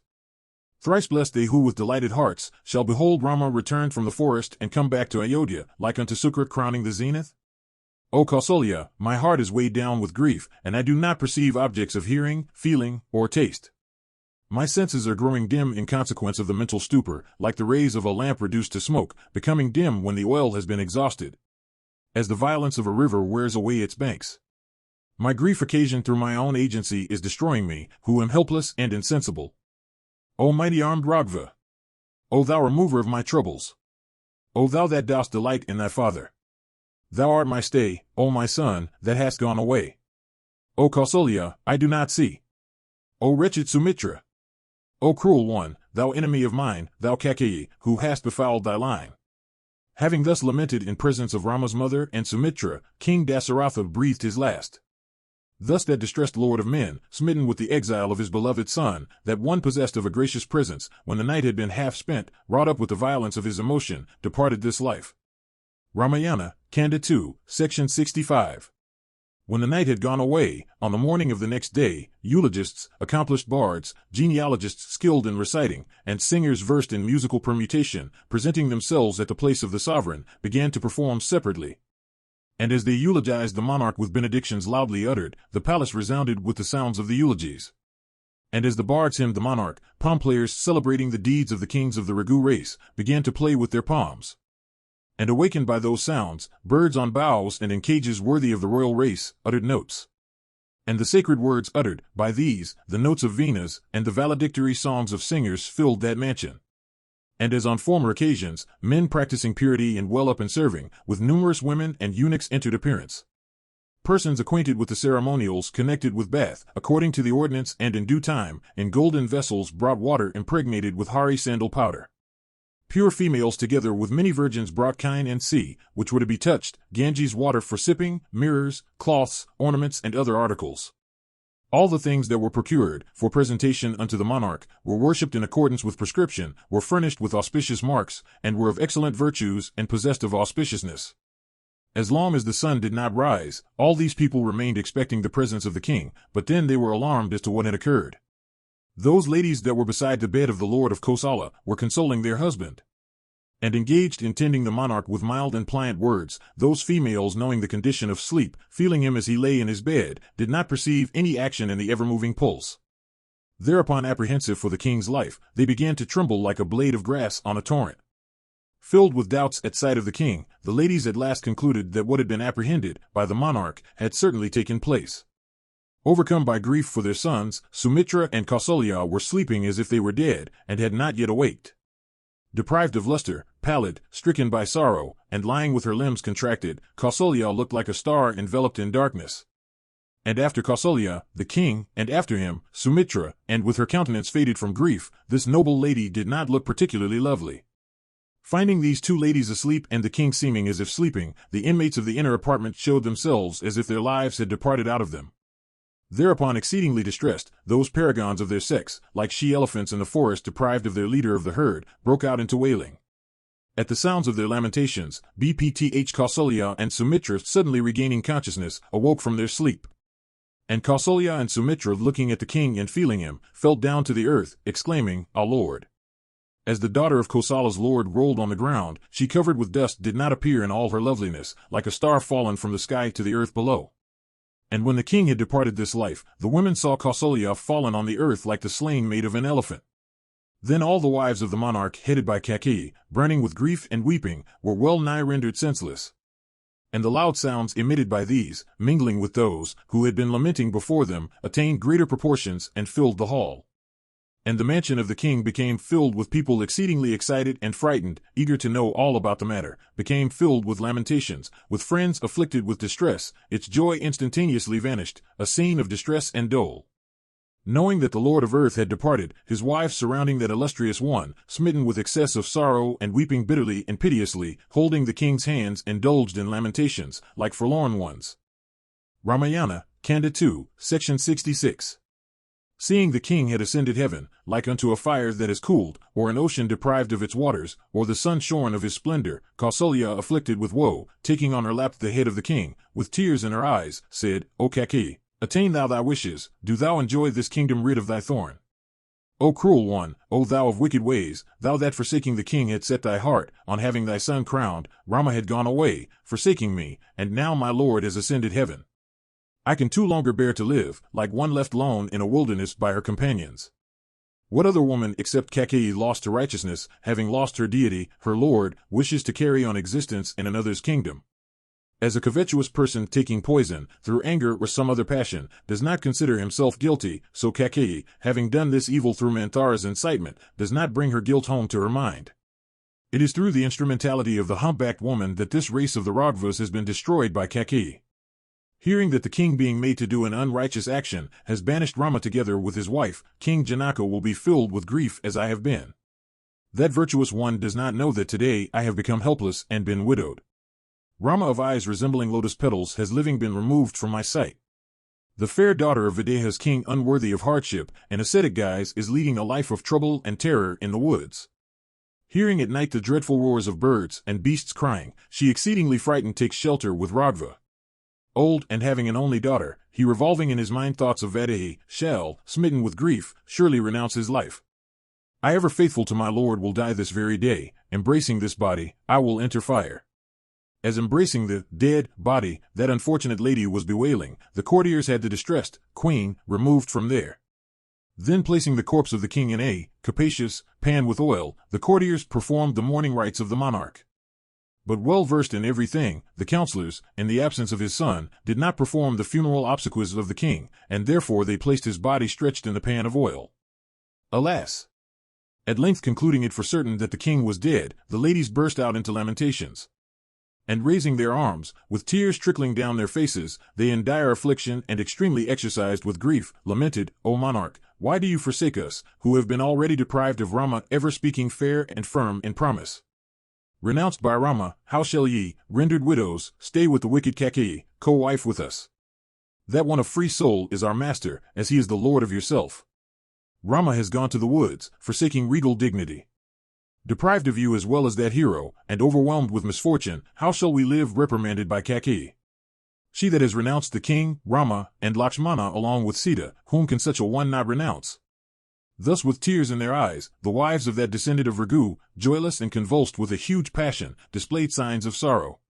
Like a night without stars, like a fair one forsaken by her husband, the city of Ayodhya without the magnanimous monarch did not appear delightful as it had done before, with the populace filled with tears, the ladies uttering exclamations of distress, and the terraces and courts deserted.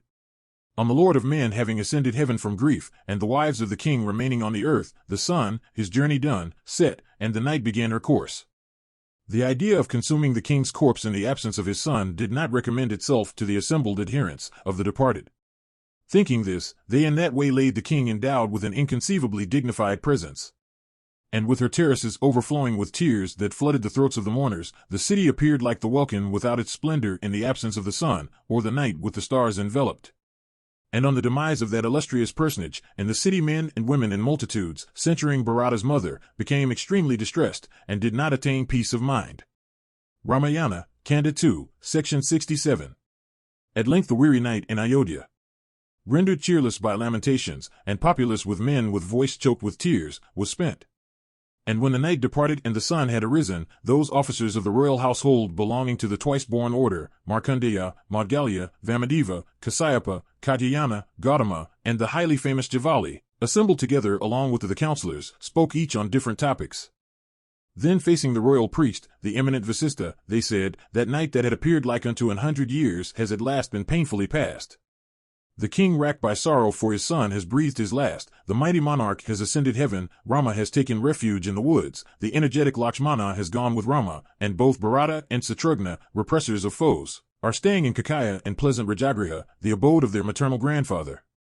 Do you select someone this very day from the descendants of Ikshwaku, be king here? Verily doth a kingdom go to ruin, when without a king. He that goes garlanded with lightning, and has a mighty voice, even the cloud, doth not with skyey showers drench the earth in a kingdom without a king. In a kingless kingdom no one sows corn. In a kingless kingdom the son does not obey his sire, or the wife her husband. A kingless kingdom possesses no wealth, and wives are hard to keep in such a place. This great fear attends a kingless country. And where is other morality, besides that detailed above, to be found at such a place? In a kingless country men do not form themselves into associations, nor do they, inspired with cheerfulness, make elegant gardens or sacred edifices. In a kingless country, the twice-born ones do not celebrate sacrifices. In a kingless country, in mighty sacrifices wealthy brahmanas do not confer on the officiating priests the dakshinas, which they receive according to the ordinance. In a kingless country, neither social gatherings, nor festivities characterized by the presence of merry theatrical managers and performers, increase. In a kingless country disputants cannot decide their point, nor are persons given to hearing Puranic recitations pleased by those delighting in the practice. In a kingless country, bevies of virgins decked in gold do not repair to gardens for purposes of sport. In a kingless country, the wealthy are not well protected, nor do shepherds and cultivators sleep with their doors open. In a kingless country pleasure-seeking people do not in company with females go to the woods by means of swift vehicles. In a kingless country long-tusked elephants 60 years old, bearing bells on their necks, do not walk the highway. In a kingless country one hears not the clappings of persons engaged in shooting arrows constantly. In a kingless country traders coming from distant lands, loaded with various kinds of merchandise, do not with safety go along the roads. In a kingless country the ascetic with his subdued senses, himself his sole protector, who makes his quarters wherever evening overtakes him, cannot walk contemplating the deity. In a kingless country, one cannot protect what one has, or procure what one has not. In a kingless country, the forces cannot bear the onslaught of the foe. In a kingless country men cannot at will go on excellent and high-mettled horses and ornamented cars. In a kingless country persons well versed in learning cannot engage in controversy, repairing to woods and groves. In a kingless country, persons with intent hearts do not offer garlands, sweets, and dakshinas for worshipping the gods. In a kingless country, princes smeared with sandal and aguru do not look graceful like trees in spring. Even as a river without water, a wood without grass, a herd of kine without a keeper, is a kingdom without a king. The sign of a car is its pennon, of fire is smoke, and our banner the king has gone to heaven. In a kingless country a person hardly preserves his life, and like fishes people eat up one another. Even those heretics who, having disregarded the dignity of social morality, had met with chastisement at the hands of the king, their fear removed, give themselves airs. As the sight is engaged in the welfare of the body, the king, that fountain of truth and religion, is engaged in compassing the good of the kingdom.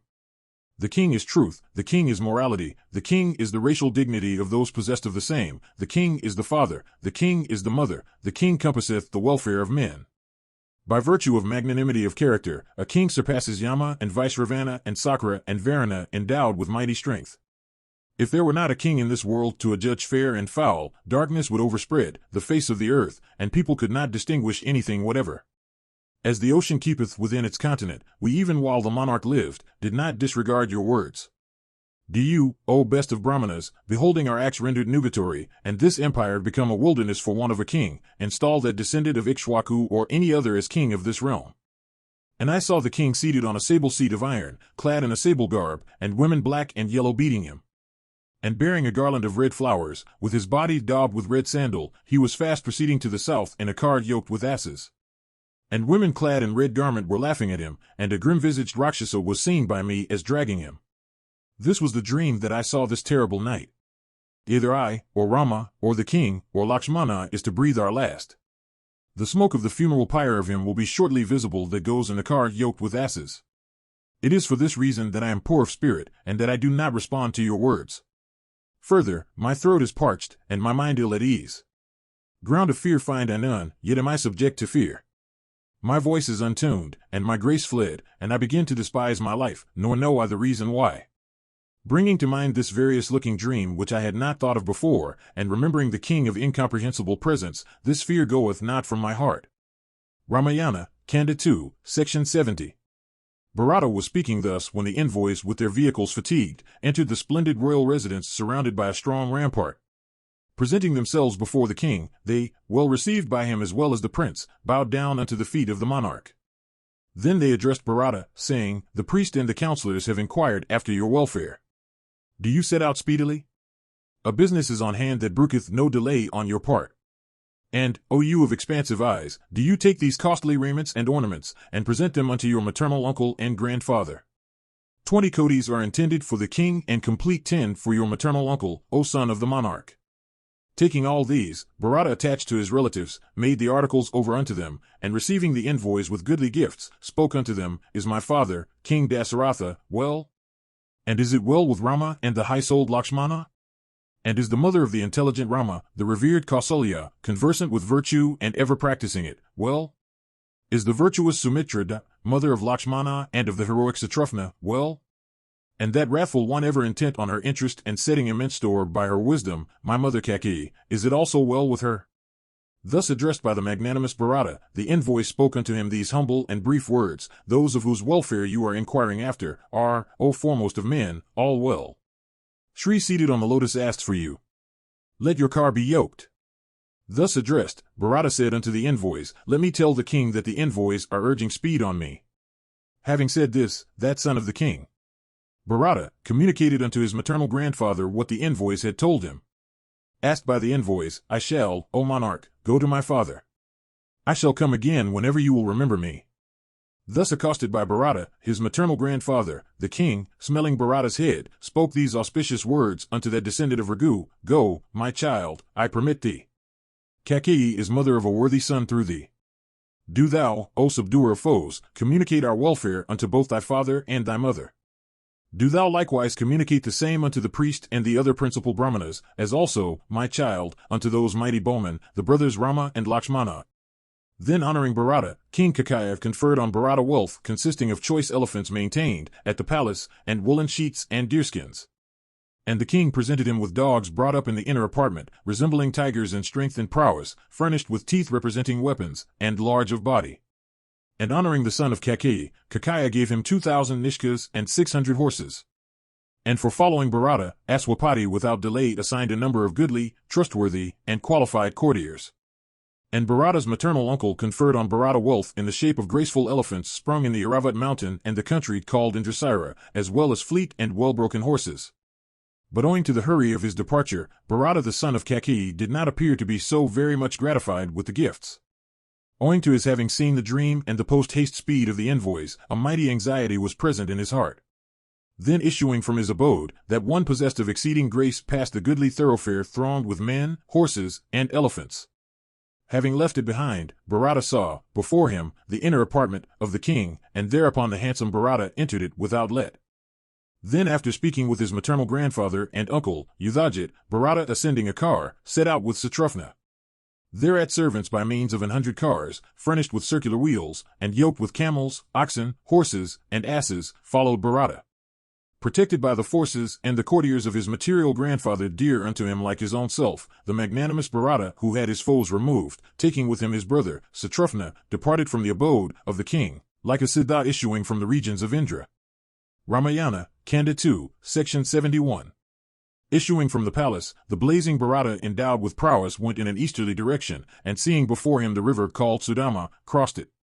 Then the auspicious descendant of Ikshwaku crossed the broad Hradani coursing westwards, as also the river Satadru.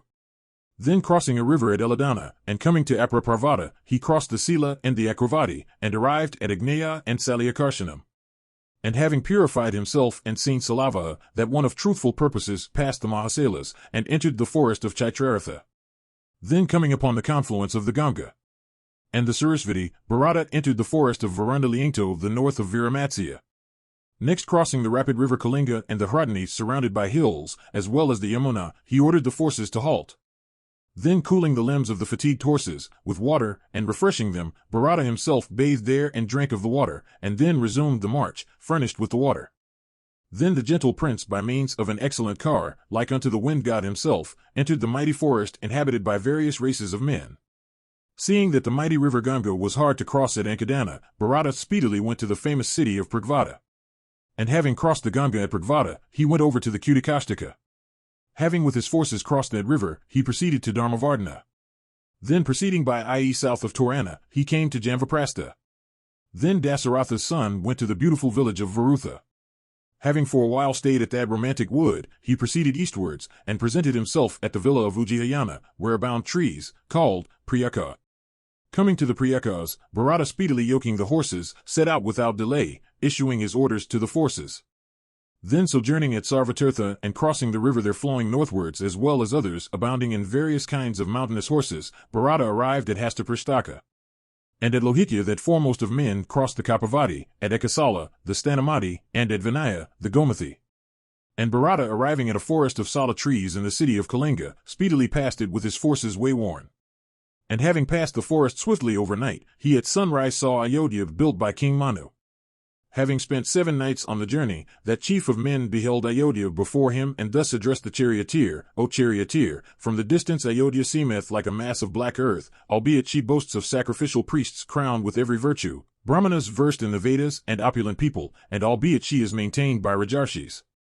Formerly one could hear a great and mighty tumult all round Ayodhya proceeding from men and women, but I do not hear this today.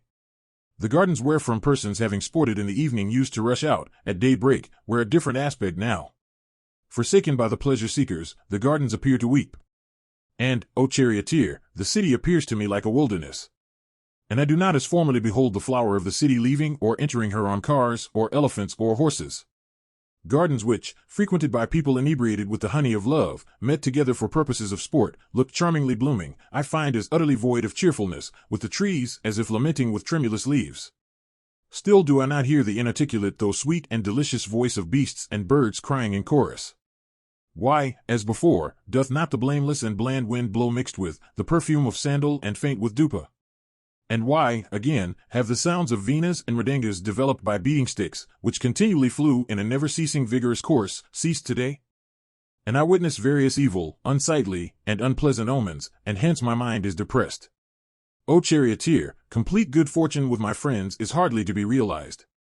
Buoy, although no apparent cause exists for my depression of spirits, yet my heart droopeth. Then Bharata, depressed and cast down, and with his senses afflicted, speedily entered the city ruled by Ikshwaku. And Bharata, having his vehicles fatigued, entered by the Vajayanta gate, and went on, followed by the gatekeepers, who inquired after his welfare. Then courteously telling the warders to desist, he with an agitated heart spoke unto the tired charioteer of Aswapati, O sinless one, why have I been brought in this haste without any adequate reason? My heart apprehendeth some evil, and my disposition gives way. O charioteer, I see around me all those signs which I had heard told as occurring on the occasion of the deaths of monarchs. I behold the houses of the citizens unswept and unsightly with the doors flung open, and destitute of grace, without sacrifices and other religious ceremonies, without the incense of dupa, the citizens fasting, and the people appearing with faded countenances, displaying no flags, etc. The abodes of the deities are not decorated with garlands, and their courts are unclean, and remaining vacant, they look no longer beautiful as formerly. And the images are not worshipped, and the places of sacrifice are in a like condition. And garlands are not displayed in the shops where they are sold. And traders looking anxious, with their business stopped, do not look as before. And in temples and chitus birds and beasts appear dispirited. And in the city I behold men and women pale and woebegone and emaciated and anxious, with tears filling their eyes. Having said this unto the charioteer, Bharata, beholding these inauspicious sights, entered the palace of the king with a depressed heart. Beholding the city resembling the city of Indra, with her crossings and houses and roads void of people, and the doors and hinges covered with dust, Bharata was filled with greater grief. And witnessing many unpleasant things which he had never seen during the life of the monarch, that high-souled one entered the mansion of his father, bending his head, depressed in spirits, and with his mind extremely aggrieved. Ramayana, Kanda 2, Section 72. Not having seen his father in his father's quarters, Bharata went to his mother's apartment for seeing her. On seeing her son before her after his sojourn from home, Kaikeyi, delighted, rose up from her golden seat. On entering his own quarter, which he found deprived of grace, the virtuous Bharata took hold of his mother's auspicious feet. Then smelling the crown of his head and embracing him and taking that illustrious one on her lap, Kaikeyi addressed him, saying, "How many days hence did you leave the residence of the revered one? Hast thou felt any fatigue on the way incident to the car proceeding swiftly? And is the revered one well, and thy maternal uncle, Ayodhya? And, my son, hast thou passed thy time pleasantly during thy sojourn? It behoves thee to tell me all this." Thus asked, that son of the king, Bharata, furnished with eyes resembling lotuses, told his mother that all was well. 7 nights hence I took leave of that revered one's residence. My mother's sire is well, as also my maternal uncle, Ayodhya. My vehicles had got tired in consequence of bearing the wealth and jewels which that subduer of foes, the king, had bestowed on me. And it is for this reason that I have come in advance of them. Urged by the royal emissaries, I have come here so swiftly. But it behoves my mother to tell me what I wish to ask. This sleeping bedstead of yours adorned with gold is empty. I do not see the race of Ikshwaku in their usual good spirits. The king generally remains in this apartment of my mother. But coming here with the desire of seeing him, I do not today find him at this place. I would take the feet of my father. Do you tell me who asked you? Is he in the apartment of my eldest mother, Kausalya? Blinded by the lust of dominion, and looking upon that as desirable, unto Bharata, which was exceedingly disagreeable, to him, Kaikeyi replied unto him, who did not know what had transpired, that high-souled and energetic one ever engaged in sacrifice, the refuge of the good, thy father, the king, has come by the state which pertains to all creatures. Hearing these words, Bharata of pure ways, sprung from a righteous race, smit with the vehemence of sorrow on account of his father, suddenly fell down to the earth. And exclaiming in the anguish of spirit and in the excess of grief, the words, "Ah me! I am undone," that mighty armed one endowed with prowess, fell down, tossing about his arms. Then, overwhelmed with sorrow and distressed at the death of his father, that highly energetic one, with his senses distracted, indulged in lamentations. This bed of my father used to look like the speckless welkin at night crowned with the moon, after the clouds have gone off. But today, deprived of that intelligent one, it ceases to shine, like the firmament without the moon or the sea devoid of its waters. Exclaiming with tears trickling down, that foremost of victorious ones, extremely afflicted at heart, wept, muffling his graceful countenance. Seeing that one resembling a celestial fallen to the earth, striken with sorrow, like unto a bough of the sala that had been severed in the wood by an axe, his mother raising up his distressed son like a mad elephant, or the sun or the moon, addressed him, "Arise, arise. Why dost thou lie down, O illustrious son of the king? Persons like thee, having their senses under perfect control, and approved by men of culture, do not grieve. O thou endowed with understanding, like the halo of the sun in the solar disk, thy sense, entitled to dispensing gifts and celebrating sacrifices, ever follows morals, the Shriti, and asceticism." Having wept for a long while with his body rolling on the earth, Bharata, afflicted with manifold grief, answered his mother, saying, "The king will install Rama and celebrate a sacrifice. Concluding this for certain, I had joyfully gone from hence. But it has fallen out otherwise. That I do not behold my father ever engaged in the dear welfare of his subjects, cleaves my heart, mother. Of what ailment hath the king breathed his last during my absence? Blessed are Rama and others who have personally performed my sire's last rites. Surely the renowned monarch doth not know that I have come. If he had done so, pressing down my head, my father would at once have smelt it. Where is now the soft hand of that energetic one which used to rub my person when it was covered with dust? Do you now without delay convey the news of my arrival unto the vigorous Rama, who was at once my father, brother, and friend, and whose beloved servant I am? The eldest brother of one that is noble and cognizant of morality becomes his father. I shall take hold of his feet, he is now my refuge. And, noble lady, what did that virtuous one cognizant of virtue, that preeminently pious one, firm in his vow, and having truth for prowess, even my father, say? I wish to hear news concerning us relative to the last moments of the monarch.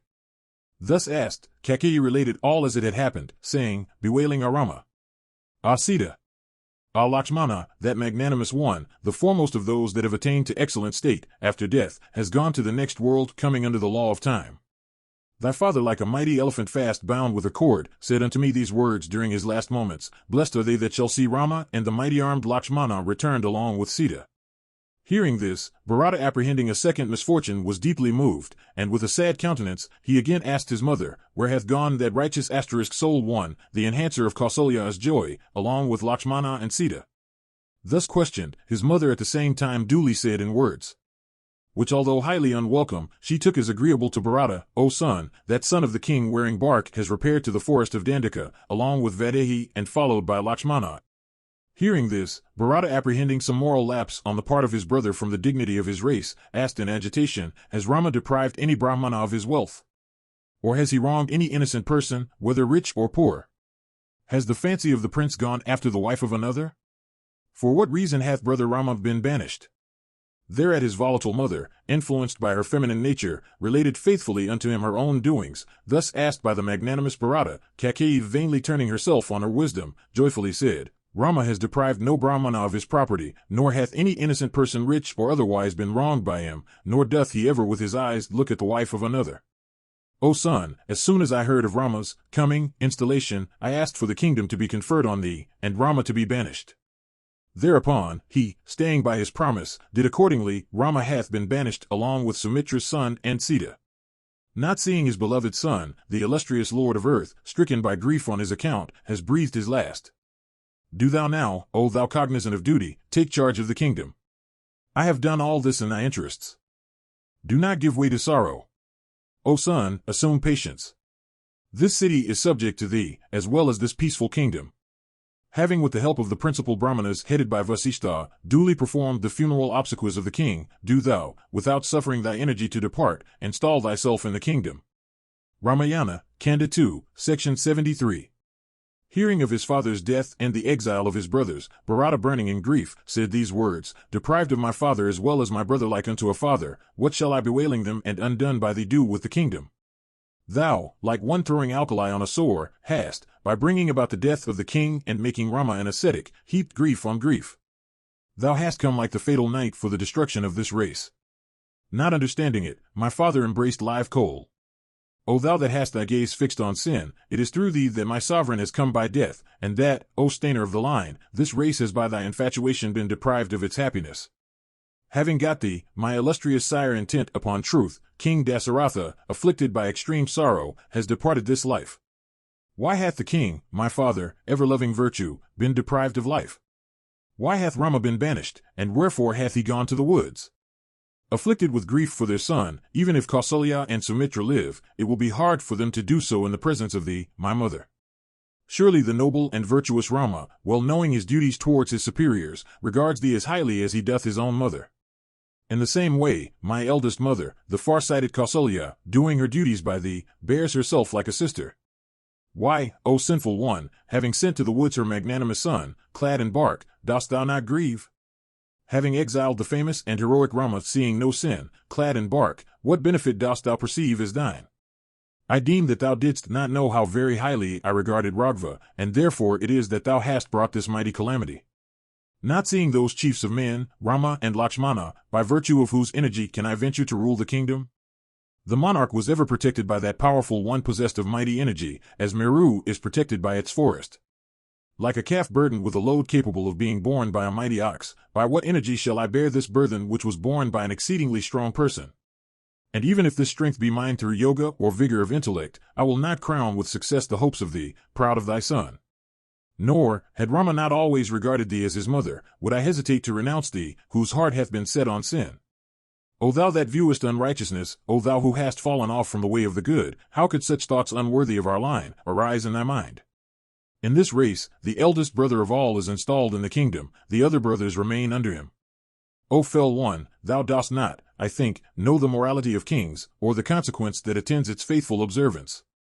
Of all the princes, the eldest is always installed as the king.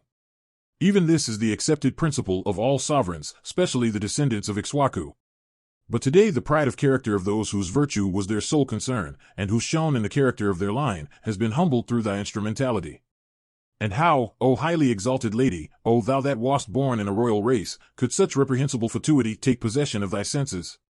But, O thou bent upon sin, I will by no means fulfill the wish of thee by whom hath been brought in the first instance this calamity calculated to end my existence. Further, O sinless one, I will do this at present to displease thee, I will bring from the forest my brother dear unto his relatives. And having brought back Rama, I will in a perfectly contented spirit, become the slave of that one of flaming energy. The high-souled Bharata afflicted, his mother, with multitudes of words causing pain, and distressed with grief, emitted sounds like unto a lion in the cave of Mandara. Ramayana, Kanda 2, section 74. Having thus reproved his mother in great wrath, Bharata said again, Do thou bear thyself from this kingdom, O heartless and wicked Kakeyi. Having been lost to righteousness, do not thou lament me dead. What qualities of thine were taxed by the king or the exceedingly virtuous Rama, that both of them simultaneously have come by death and exile respectively through thy agency? O Kakeyi, thou hast been guilty of homicide in consequence of the destruction of this race. Do thou go to hell, never to the world attained by my father, since, renouncing Rama dear unto all, thou hast committed this sin by thy grim act and brought me into fear. Through thee hath my father met with his end, and Rama hath taken refuge in the woods, and it is through thee that I have come to ignominy among all creatures. O thou enemy of mine in the guise of a mother! O fell one! O thou that covetest the kingdom! Do thou not speak to me, O wicked wretch! O slayer of thy husband! It is because of thee, stainer of thy race, that Kausalya, Sumitra, and other mothers of mine have been overwhelmed with a mighty sorrow. Thou art never the daughter of the pious and intelligent Aswapati, thou art a Rakshasi born in that race, thou that hast destroyed my father's race, inasmuch as the virtuous and heroic Rama, ever observing truth, hath been sent to the woods, and my father hath ascended heaven through thy agency, inasmuch as thou that hast perpetrated this arch offense, hast laid this sin on me, who have been forsaken by my sire, renounced by my brothers, and come by universal disfavor. O thou of sinful ways, having separated the virtuous Kausalya from her son, what world, O thou that repairest to hell, shall be thy portion? Dost thou not, O tortuous one, know that that one sprung from Kausalya's self, my eldest brother Rama, who was like a father unto me, has ever been the refuge of his friends? A son born from all the limbs of his mother, comes out from her heart, and therefore it is that he is far dearer unto his mother, albeit her friends are dear to her. Once on a time, it is related by persons cognizant of morality, Surabi, regarded by the celestials, beheld two of her sons toiling on earth and seeming to be deprived of their senses. And, when the day had been half spent, seeing her sons fatigued on earth, she, stricken with grief for them, began to weep with tears flooding her eyes. And it came to pass that as the magnanimous sovereign of the celestials was passing below, her fine and fragrant teardrops fell on his person. Turning his eyes up, Sakra found Surabi stationed in the sky, distressed and weeping in extreme anguish of spirit. Seeing that illustrious one burning in grief, the wielder of the thunderbolt, Indra the lord of the celestials, waxing anxious, with joined hands said, Is there any great danger in any quarter? Do thou, O thou that art intent on the welfare of all, say, Whence is this grief of thine? Thus addressed by the intelligent king of the celestials, that one well skilled in speech, the sedate Surabi answered, Auspiciousness, O lord of celestials! No sin is yours. But I mourn my sons fallen into evil plight, having seen them lean, distressed, and burnt by the rays of the sun, Valavartas afflicted by the wicked-minded plowman. Seeing those that have been born of my body, cast down and in trouble, I grieve, there is none that is dear like unto a son. Seeing her the whole earth is filled with whose sons by thousands, weeping, Indra understood that none is an object of greater affection than a son. And that Lord, Indra, also considered Surabi of a person breathing a sacred odor, whose tears had dropped on his body, as the foremost being on earth. Even that one yielding whatever is asked, auspicious, crowned with the choicest virtues, although having all natural functions, showing equal kindness unto all, and of unequaled character, who maintaineth all creatures, she who hath 1,000 sons, grieves for her sons. How can then Kausalya carry on existence without Rama? Chaste and having an only son, that lady has through thee been separated from her son, like a cow separated from her calf. For this, thou wilt always have to suffer misery alike in this world and the next. I shall for my part completely minister unto my brother and father, and shall, without doubt, increase my fame. Bringing hither the mighty armed lord of Kosala endowed with immense strength, I myself will repair to the forest inhabited by ascetics. O thou that hast delivered thyself over to iniquity! I, looked at by the citizens with their throats oppressed with the vapor of grief, cannot bear this burden of sin heaped on me by thee. Do thou enter fire, or dive into Dandaka, or wound a cord round thy neck, other desirable way there is none for thee. On Rama having truth for prowess, obtaining the earth, I, my disgrace removed, shall be blessed. Grieving thus, Bharata, like an elephant in the forest afflicted with a tamara or ankusa, fell to the earth sighing like an enraged snake. With his eyes reddened, and his cloth falling off, and his ornaments cast away, that subduer of foes, the king's son fallen on the earth, resembled a banner of Sakra after the festival is over. Ramayana, Kanda 2, Section 75. Arising after a long while when he had regained his consciousness, Bharata, endowed with prowess, regarding his distressed mother with eyes filled with tears, began to tax her in the midst of the courtiers. I had never desired the kingdom. I had never consulted my mother. Nor did I know the installation that had been thought of by the monarch. I was then living in a far country in company with Satrufna. I did not know the banishment of the magnanimous Rama to the woods, or the exile of Sumitra's son, nor did I know how Sita came to be banished. As the high-souled Bharata was thus wailing, Kausalya, recognizing his voice, spoke unto Sumitra, Come is Bharata, the son of that one of crooked ways. I am desirous of seeing the far-sighted Bharata. Having said this unto Sumitra, that one emaciated and with a pallid countenance, trembling and almost deprived of sensation, went to where Bharata was. And it came to pass that the king's son, Bharata, along with Satrufna, had just then, by the way that led to the same, been proceeding to Kausalya's quarter. Then Satrufna and Bharata, seeing the aggrieved Kausalya, embraced the stricken and fallen lady well nigh deprived of her senses. Thereupon, weeping from grief, the noble and intelligent Kausalya, exceedingly afflicted, embracing them as they indulged in sorrow, said unto Bharata, Thus hast thou, that hadst desired the kingdom, received it rid of its thorn. Alas! It has been speedily obtained through the crooked act of Kakeyi. What is the good that is perceived by Kakeyi of tortuous sight and sending away my son clad in bark to the woods? It behoveth Kakeyi to send me also speedily to where is staying my illustrious son furnished with a gold-gleaming navel. Or first performing the fire sacrifice, I followed by Sumitra, will myself happily seek the way by which Raghava has gone to the woods. Or it behoveth thee to thyself bring me unto the place where that foremost of men, my son, is performing austerities. This spacious kingdom, abounding in corn and wealth, and filled with elephants, horses, and cars, is thine, having been conferred on thee by Kakeyi. Thus reproached by many a harsh word, the sinless Bharata felt exceeding pain like unto that produced by pricking a sore with a needle. Exceedingly agitated, he fell at Kausalya's feet, lamenting much, and well nigh deprived of his senses. Bharata then regained his consciousness, and with joined hands answered Kausalya, lamenting thus, and overcome with excess of sorrow, saying, O noble lady, what for dost thou censure me who am without sin and who know nothing of this? Thou knowest that profuse is my delight in Raghava. May the sense of him never follow Scripture, that had approved the exile into the woods of that foremost of the good, the noble Rama intent on truth. May such a person as had approved the exile unto the woods of the noble one undergo servitude at the hands of the sinful, answer the calls of nature facing the sun, and kick a sleeping cow with his feet. May he that had approved the exile of the noble one into the woods come by the sin that is reaped by a master who withholds salary from servants after the ceremony is over. May that one that had approved the exile of the noble Rama to the woods be guilty of the sin that is his that injures a sovereign engaged in ruling his subjects like sons. May the person that had approved the exile of the noble one to the woods reap the sin of his that having taken a sixth part of their incomes does not protect his subjects. May he that had approved the exile of the noble one to the woods come by the demerit that is his that denies dakshinas unto ascetics in a sacrifice after having promised them the same. May he that had approved the exile into the woods of the noble one never discharge the duty of the good in the field thronged with elephants and horses and cars, and bristling with arms. May the wicked wight that had approved the exile of the noble one to the woods bring to naught the subtle scriptural knowledge which has been carefully taught him by his intelligent preceptor. May that one that had approved the exile of the noble Rama to the woods never behold the long-armed and broad-shouldered Raghava, resembling the sun and the moon in energy seated on the throne. May that one void of aversion that had approved of the exile of the noble one to the woods feed on Pyaka, Chrysera, and goat's flesh, which have not been offered in sacrifice, and may he insult his spiritual preceptor. May he that had approved the exile of the noble one to the woods touch a cow with his feet, revile his superiors, and injure his friends. May that one of wicked soul that had approved of the exile of the noble one into the woods divulge any defects of another's character that have been communicated to him in strict confidence. May he that had approved the exile of Rama to the woods never repay any good act, be ungrateful, abandoned by all, the object of universal execration. May he that had approved of the exile into the woods of the noble one eat alone in his home, although surrounded by sons and wives and servitors.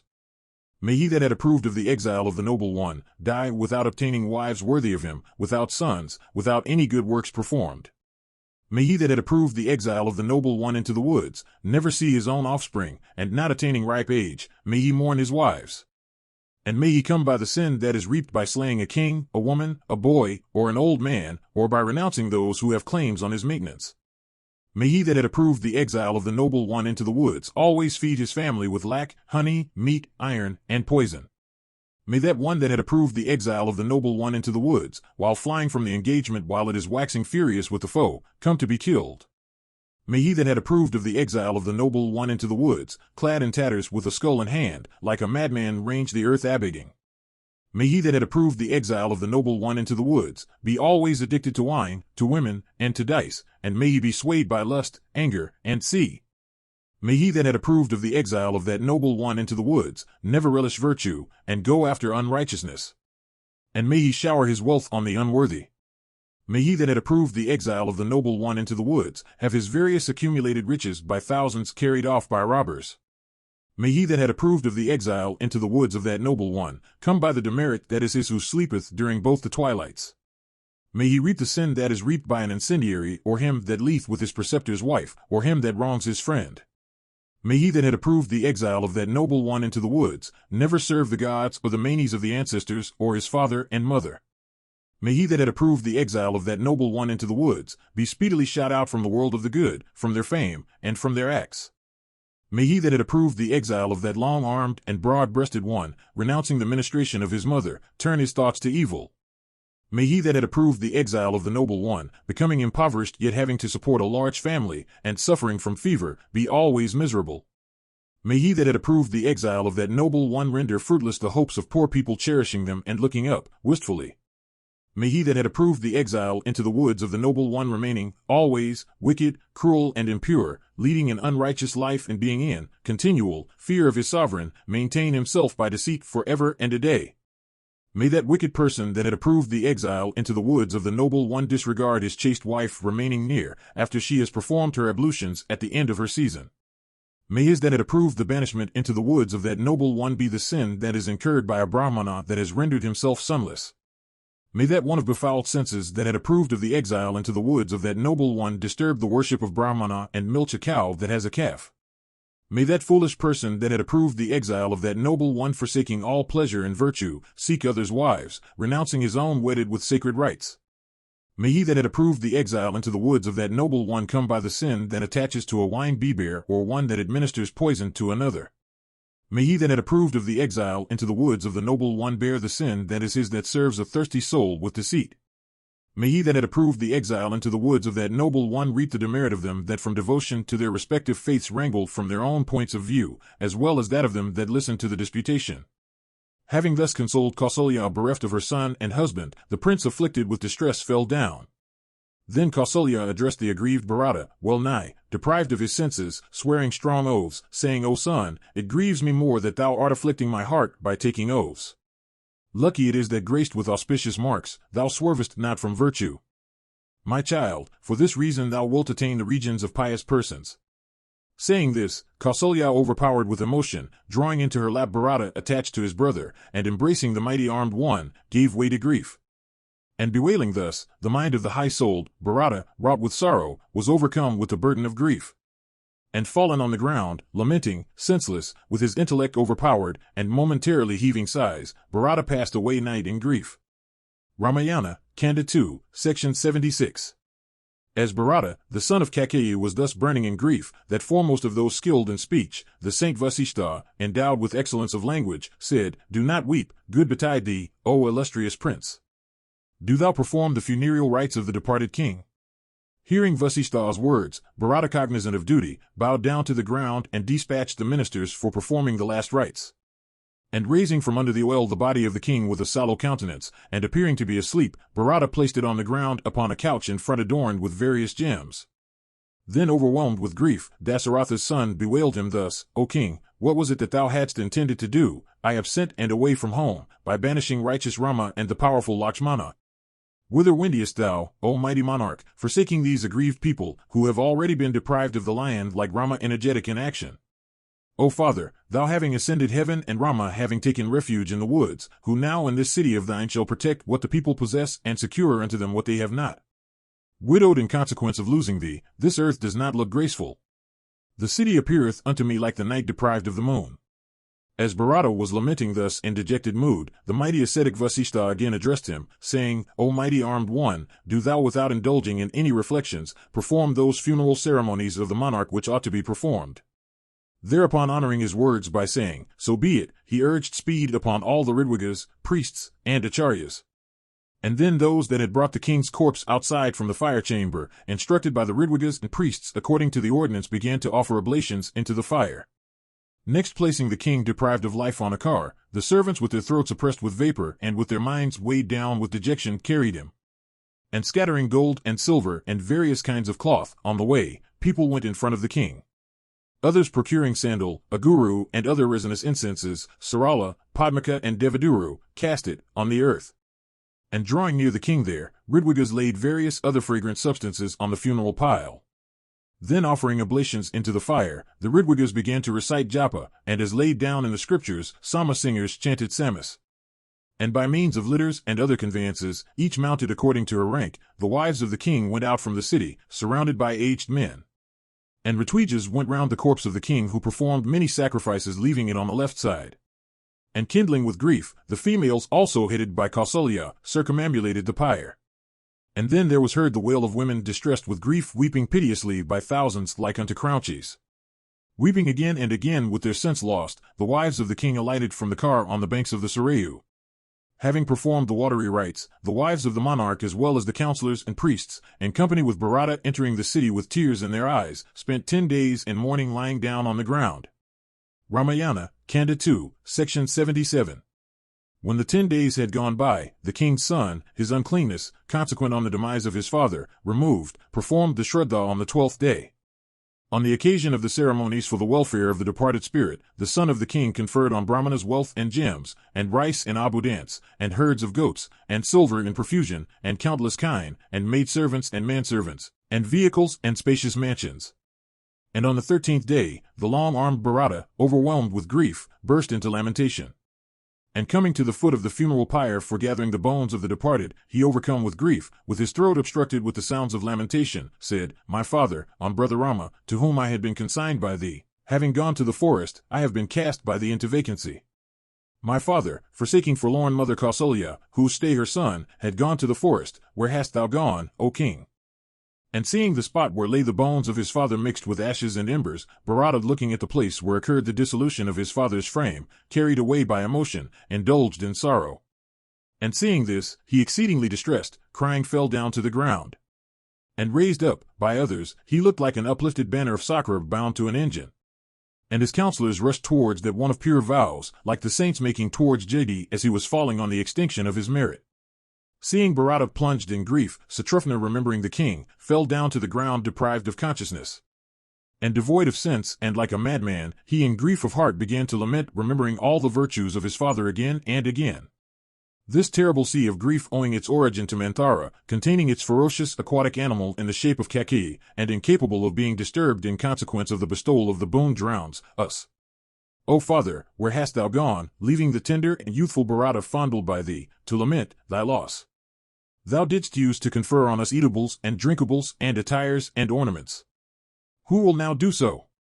Deprived of thee, the high-souled king, cognizant of duty, the earth, albeit her time of riving is come, is not yet riven. My father having gone to heaven and Rama having sought the woods, how can I live? I will enter fire. Bereft of my brother and sire, I will not enter the empty Ayodhya governed by the Ikshwakus. I will repair to the forest of asceticism.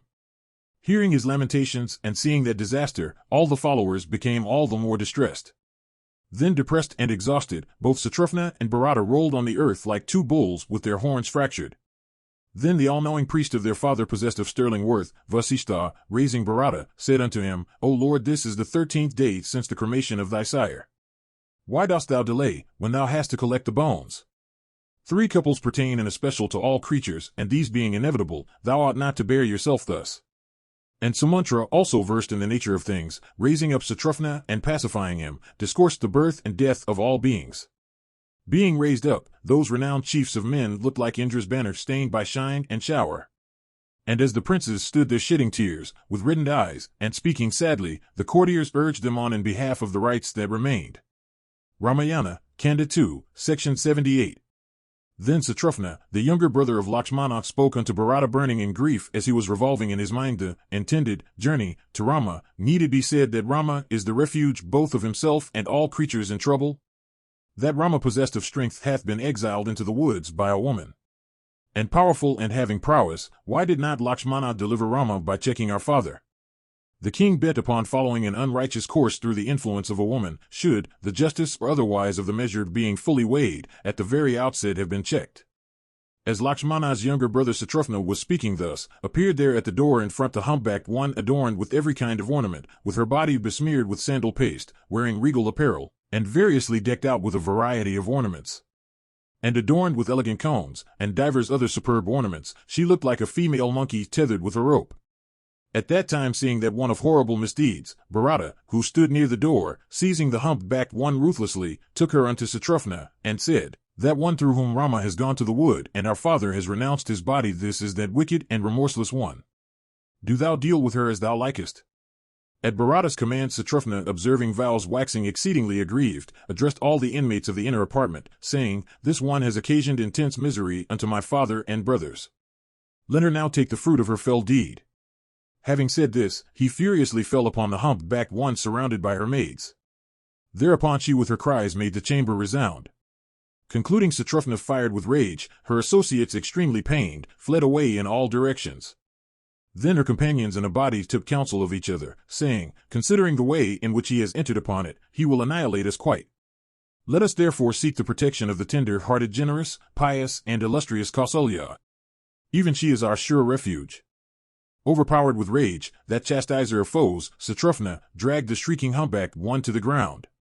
As Manthara was pushed this way and that, her various ornaments were scattered over the floor. Strewn with those ornaments, the graceful chamber of the palace looked like the autumnal firmament. And that foremost of men, possessed of strength holding her, began to reprove Kakeyi with harsh speech. Extremely hurt by those rough words, Kakeyi, terrified on account of Satrufna, took refuge with her son. Thereupon, casting his eyes on Satrufna, Bharata said, A woman is incapable of being slain by any. Do thou therefore excuse her. I myself would have slain this wicked Kakeyi of impious deeds, if the righteous Rama should not be displeased with me on account of my slaying my mother. And if Raghava knows that the humpbacked one hath been slain, he surely will speak neither with thee nor me. Hearing Bharata's words, Satrufna, younger brother unto Lakshmana, refrained from that wrong and set free the humpbacked woman in a swoon. Thereat, sighing hard in exceeding grief, Manthara flung herself at Kakeyi's feet, weeping piteously. Seeing the humpbacked one deprived of her senses in consequence of the pushing she had received at the hands of Satrufna, Jarata's mother consoled the distressed woman, who appeared like a crouchie that had been entrapped. Ramayana, Kanda 2, Section 79. Then on the morning of the 14th day, the ministers of the king assembled addressed Bharata in the following words, having exiled his eldest son and the exceedingly strong Lakshmana, Dasaratha, who was the superior of our superiors, hath gone to heaven. Do thou, therefore, O illustrious prince, become our king. Having been permitted by the king, thou wilt commit no fault, by doing so, as this kingdom is without a master. O Raghava, having procured all these necessaries for the installation, the counselors and others as well as the citizens wait, O king's son. Do thou, O Bharata, take charge of this secure kingdom bequeathed by thy father and grandfather. Do thou, O foremost of men, have thyself sprinkled, and rule over us. Thereupon, having gone round all the things procured for the sprinkling, Bharata firm in his vows addressed those persons, saying, In our line it is ever fit for the firstborn alone to perform the task of government. It doth not behove ye who are wise to say so unto me. Certainly Rama our eldest brother shall become the king, and I will abide in the forest for 5 and 9 years. Do ye array the grand and mighty army consisting of 4-fold forces? I will bring back from the forest my eldest brother Raghava. And taking all these necessaries for the investiture in front, I will go in the direction of the forest for Rama. And sprinkling that chief of men on the spot, I will placing him in our front, bring Rama back, like unto fire brought in from the sacrifice. I will never fulfill the desire of this lady proud of her son. I will inhabit the impracticable woods, and Rama shall become the monarch. Let workmen lay out level roads and uneven tracks, and let those men that are adepts in threading places difficult to pass through, follow us. When the prince had spoken thus in behalf of Rama, all those persons answered him in these excellent words, For saying this, may Lakshmi seated on the lotus remain at thy side, inasmuch as thou wishest to confer the earth on the eldest son of the monarch. Hearing that graceful speech of the king's son, teardrops, begot of delight, began to trickle from their eyes and adorned those noble countenances. And their grief removed, with cheerful hearts, the counselors, courtiers, and others hearing that speech of the prince, said, O best of men, according to thy order, artisans as well as people cherishing a high regard for thee have been directed to lay out a road. Ramayana, Kanda 2, Section 80. Then set out in advance persons having a knowledge of the humidity or otherwise of the soil, men skilled in making tents, brave delvers engaged in their proper work, those capable of constructing canals and watercourses, people on pay, carmakers, men preparing machines, carpenters, those intended to guard the ways, pioneers, cooks, perfumers, makers of wickerware, and able guides. And as the mighty throng began to proceed, it resembled the swell of the sea on the occasion of a parva. And numbers of men skilled in road constructing went before furnished with various implements. And hewing away boughs, and plants and shrubs and woody projections, stones, and diverse trees, they went on preparing a road. And they set up trees where there were none, and at places they felled trees by means of axes, tonkas, and daos, others possessed of greater strength and more powerful, with their hands uprooted masses of Varana, and here and there leveled a rising ground. And others filled up with dust wells and capacious hollows, and speedily leveled deep places air around. And those men threw bridges wherever they became necessary, and broke the earth wherever such a process was required, and excavated whenever it was necessary. In a short time, they made places poor of water overflow with many and various expanses resembling the ocean. And in tracts void of water, they digged diverse receptacles of water, decorated with daisies. And the way of the army, furnished with pavements of bricks and clay, with trees bearing blossoms, eloquent with the tunes of birds, decorated with pennons, sprinkled with sandal showers, and garnished with flowers of various kinds, looked exceedingly beautiful, like unto the way of the celestials. Then having received the command of Bharata, the men that were in charge of the tents ordered the workmen to pitch the tents, and when they had been pitched at a romantic spot filled with tasteful fruits, in consonance with the injunction of the high-souled Bharata, the men decorated splendidly the tents which themselves were like the ornaments of the road. And under an auspicious staff and at a favorable hour, men well up in the work set the encampment of the high-souled Bharata. And the tents surrounded by an entrenchment paved with dust, containing images made of sapphires, graced with goodly thoroughfares, lined with edifices, encircled by towers and walls, decorated with streamers, having well-made highways, and appearing like celestial daisies and containing stately mansions with dovecotes, resembled the metropolis of Sakra himself. And passing by the Jahnavi abounding in various trees and woods, of cool and crystal waters, and filled with mighty fishes, that way of the chief of men constructed by artisans, looked more and more lovely as it proceeded, as the unclouded sky looks beautiful at night, adorned with innumerable stars.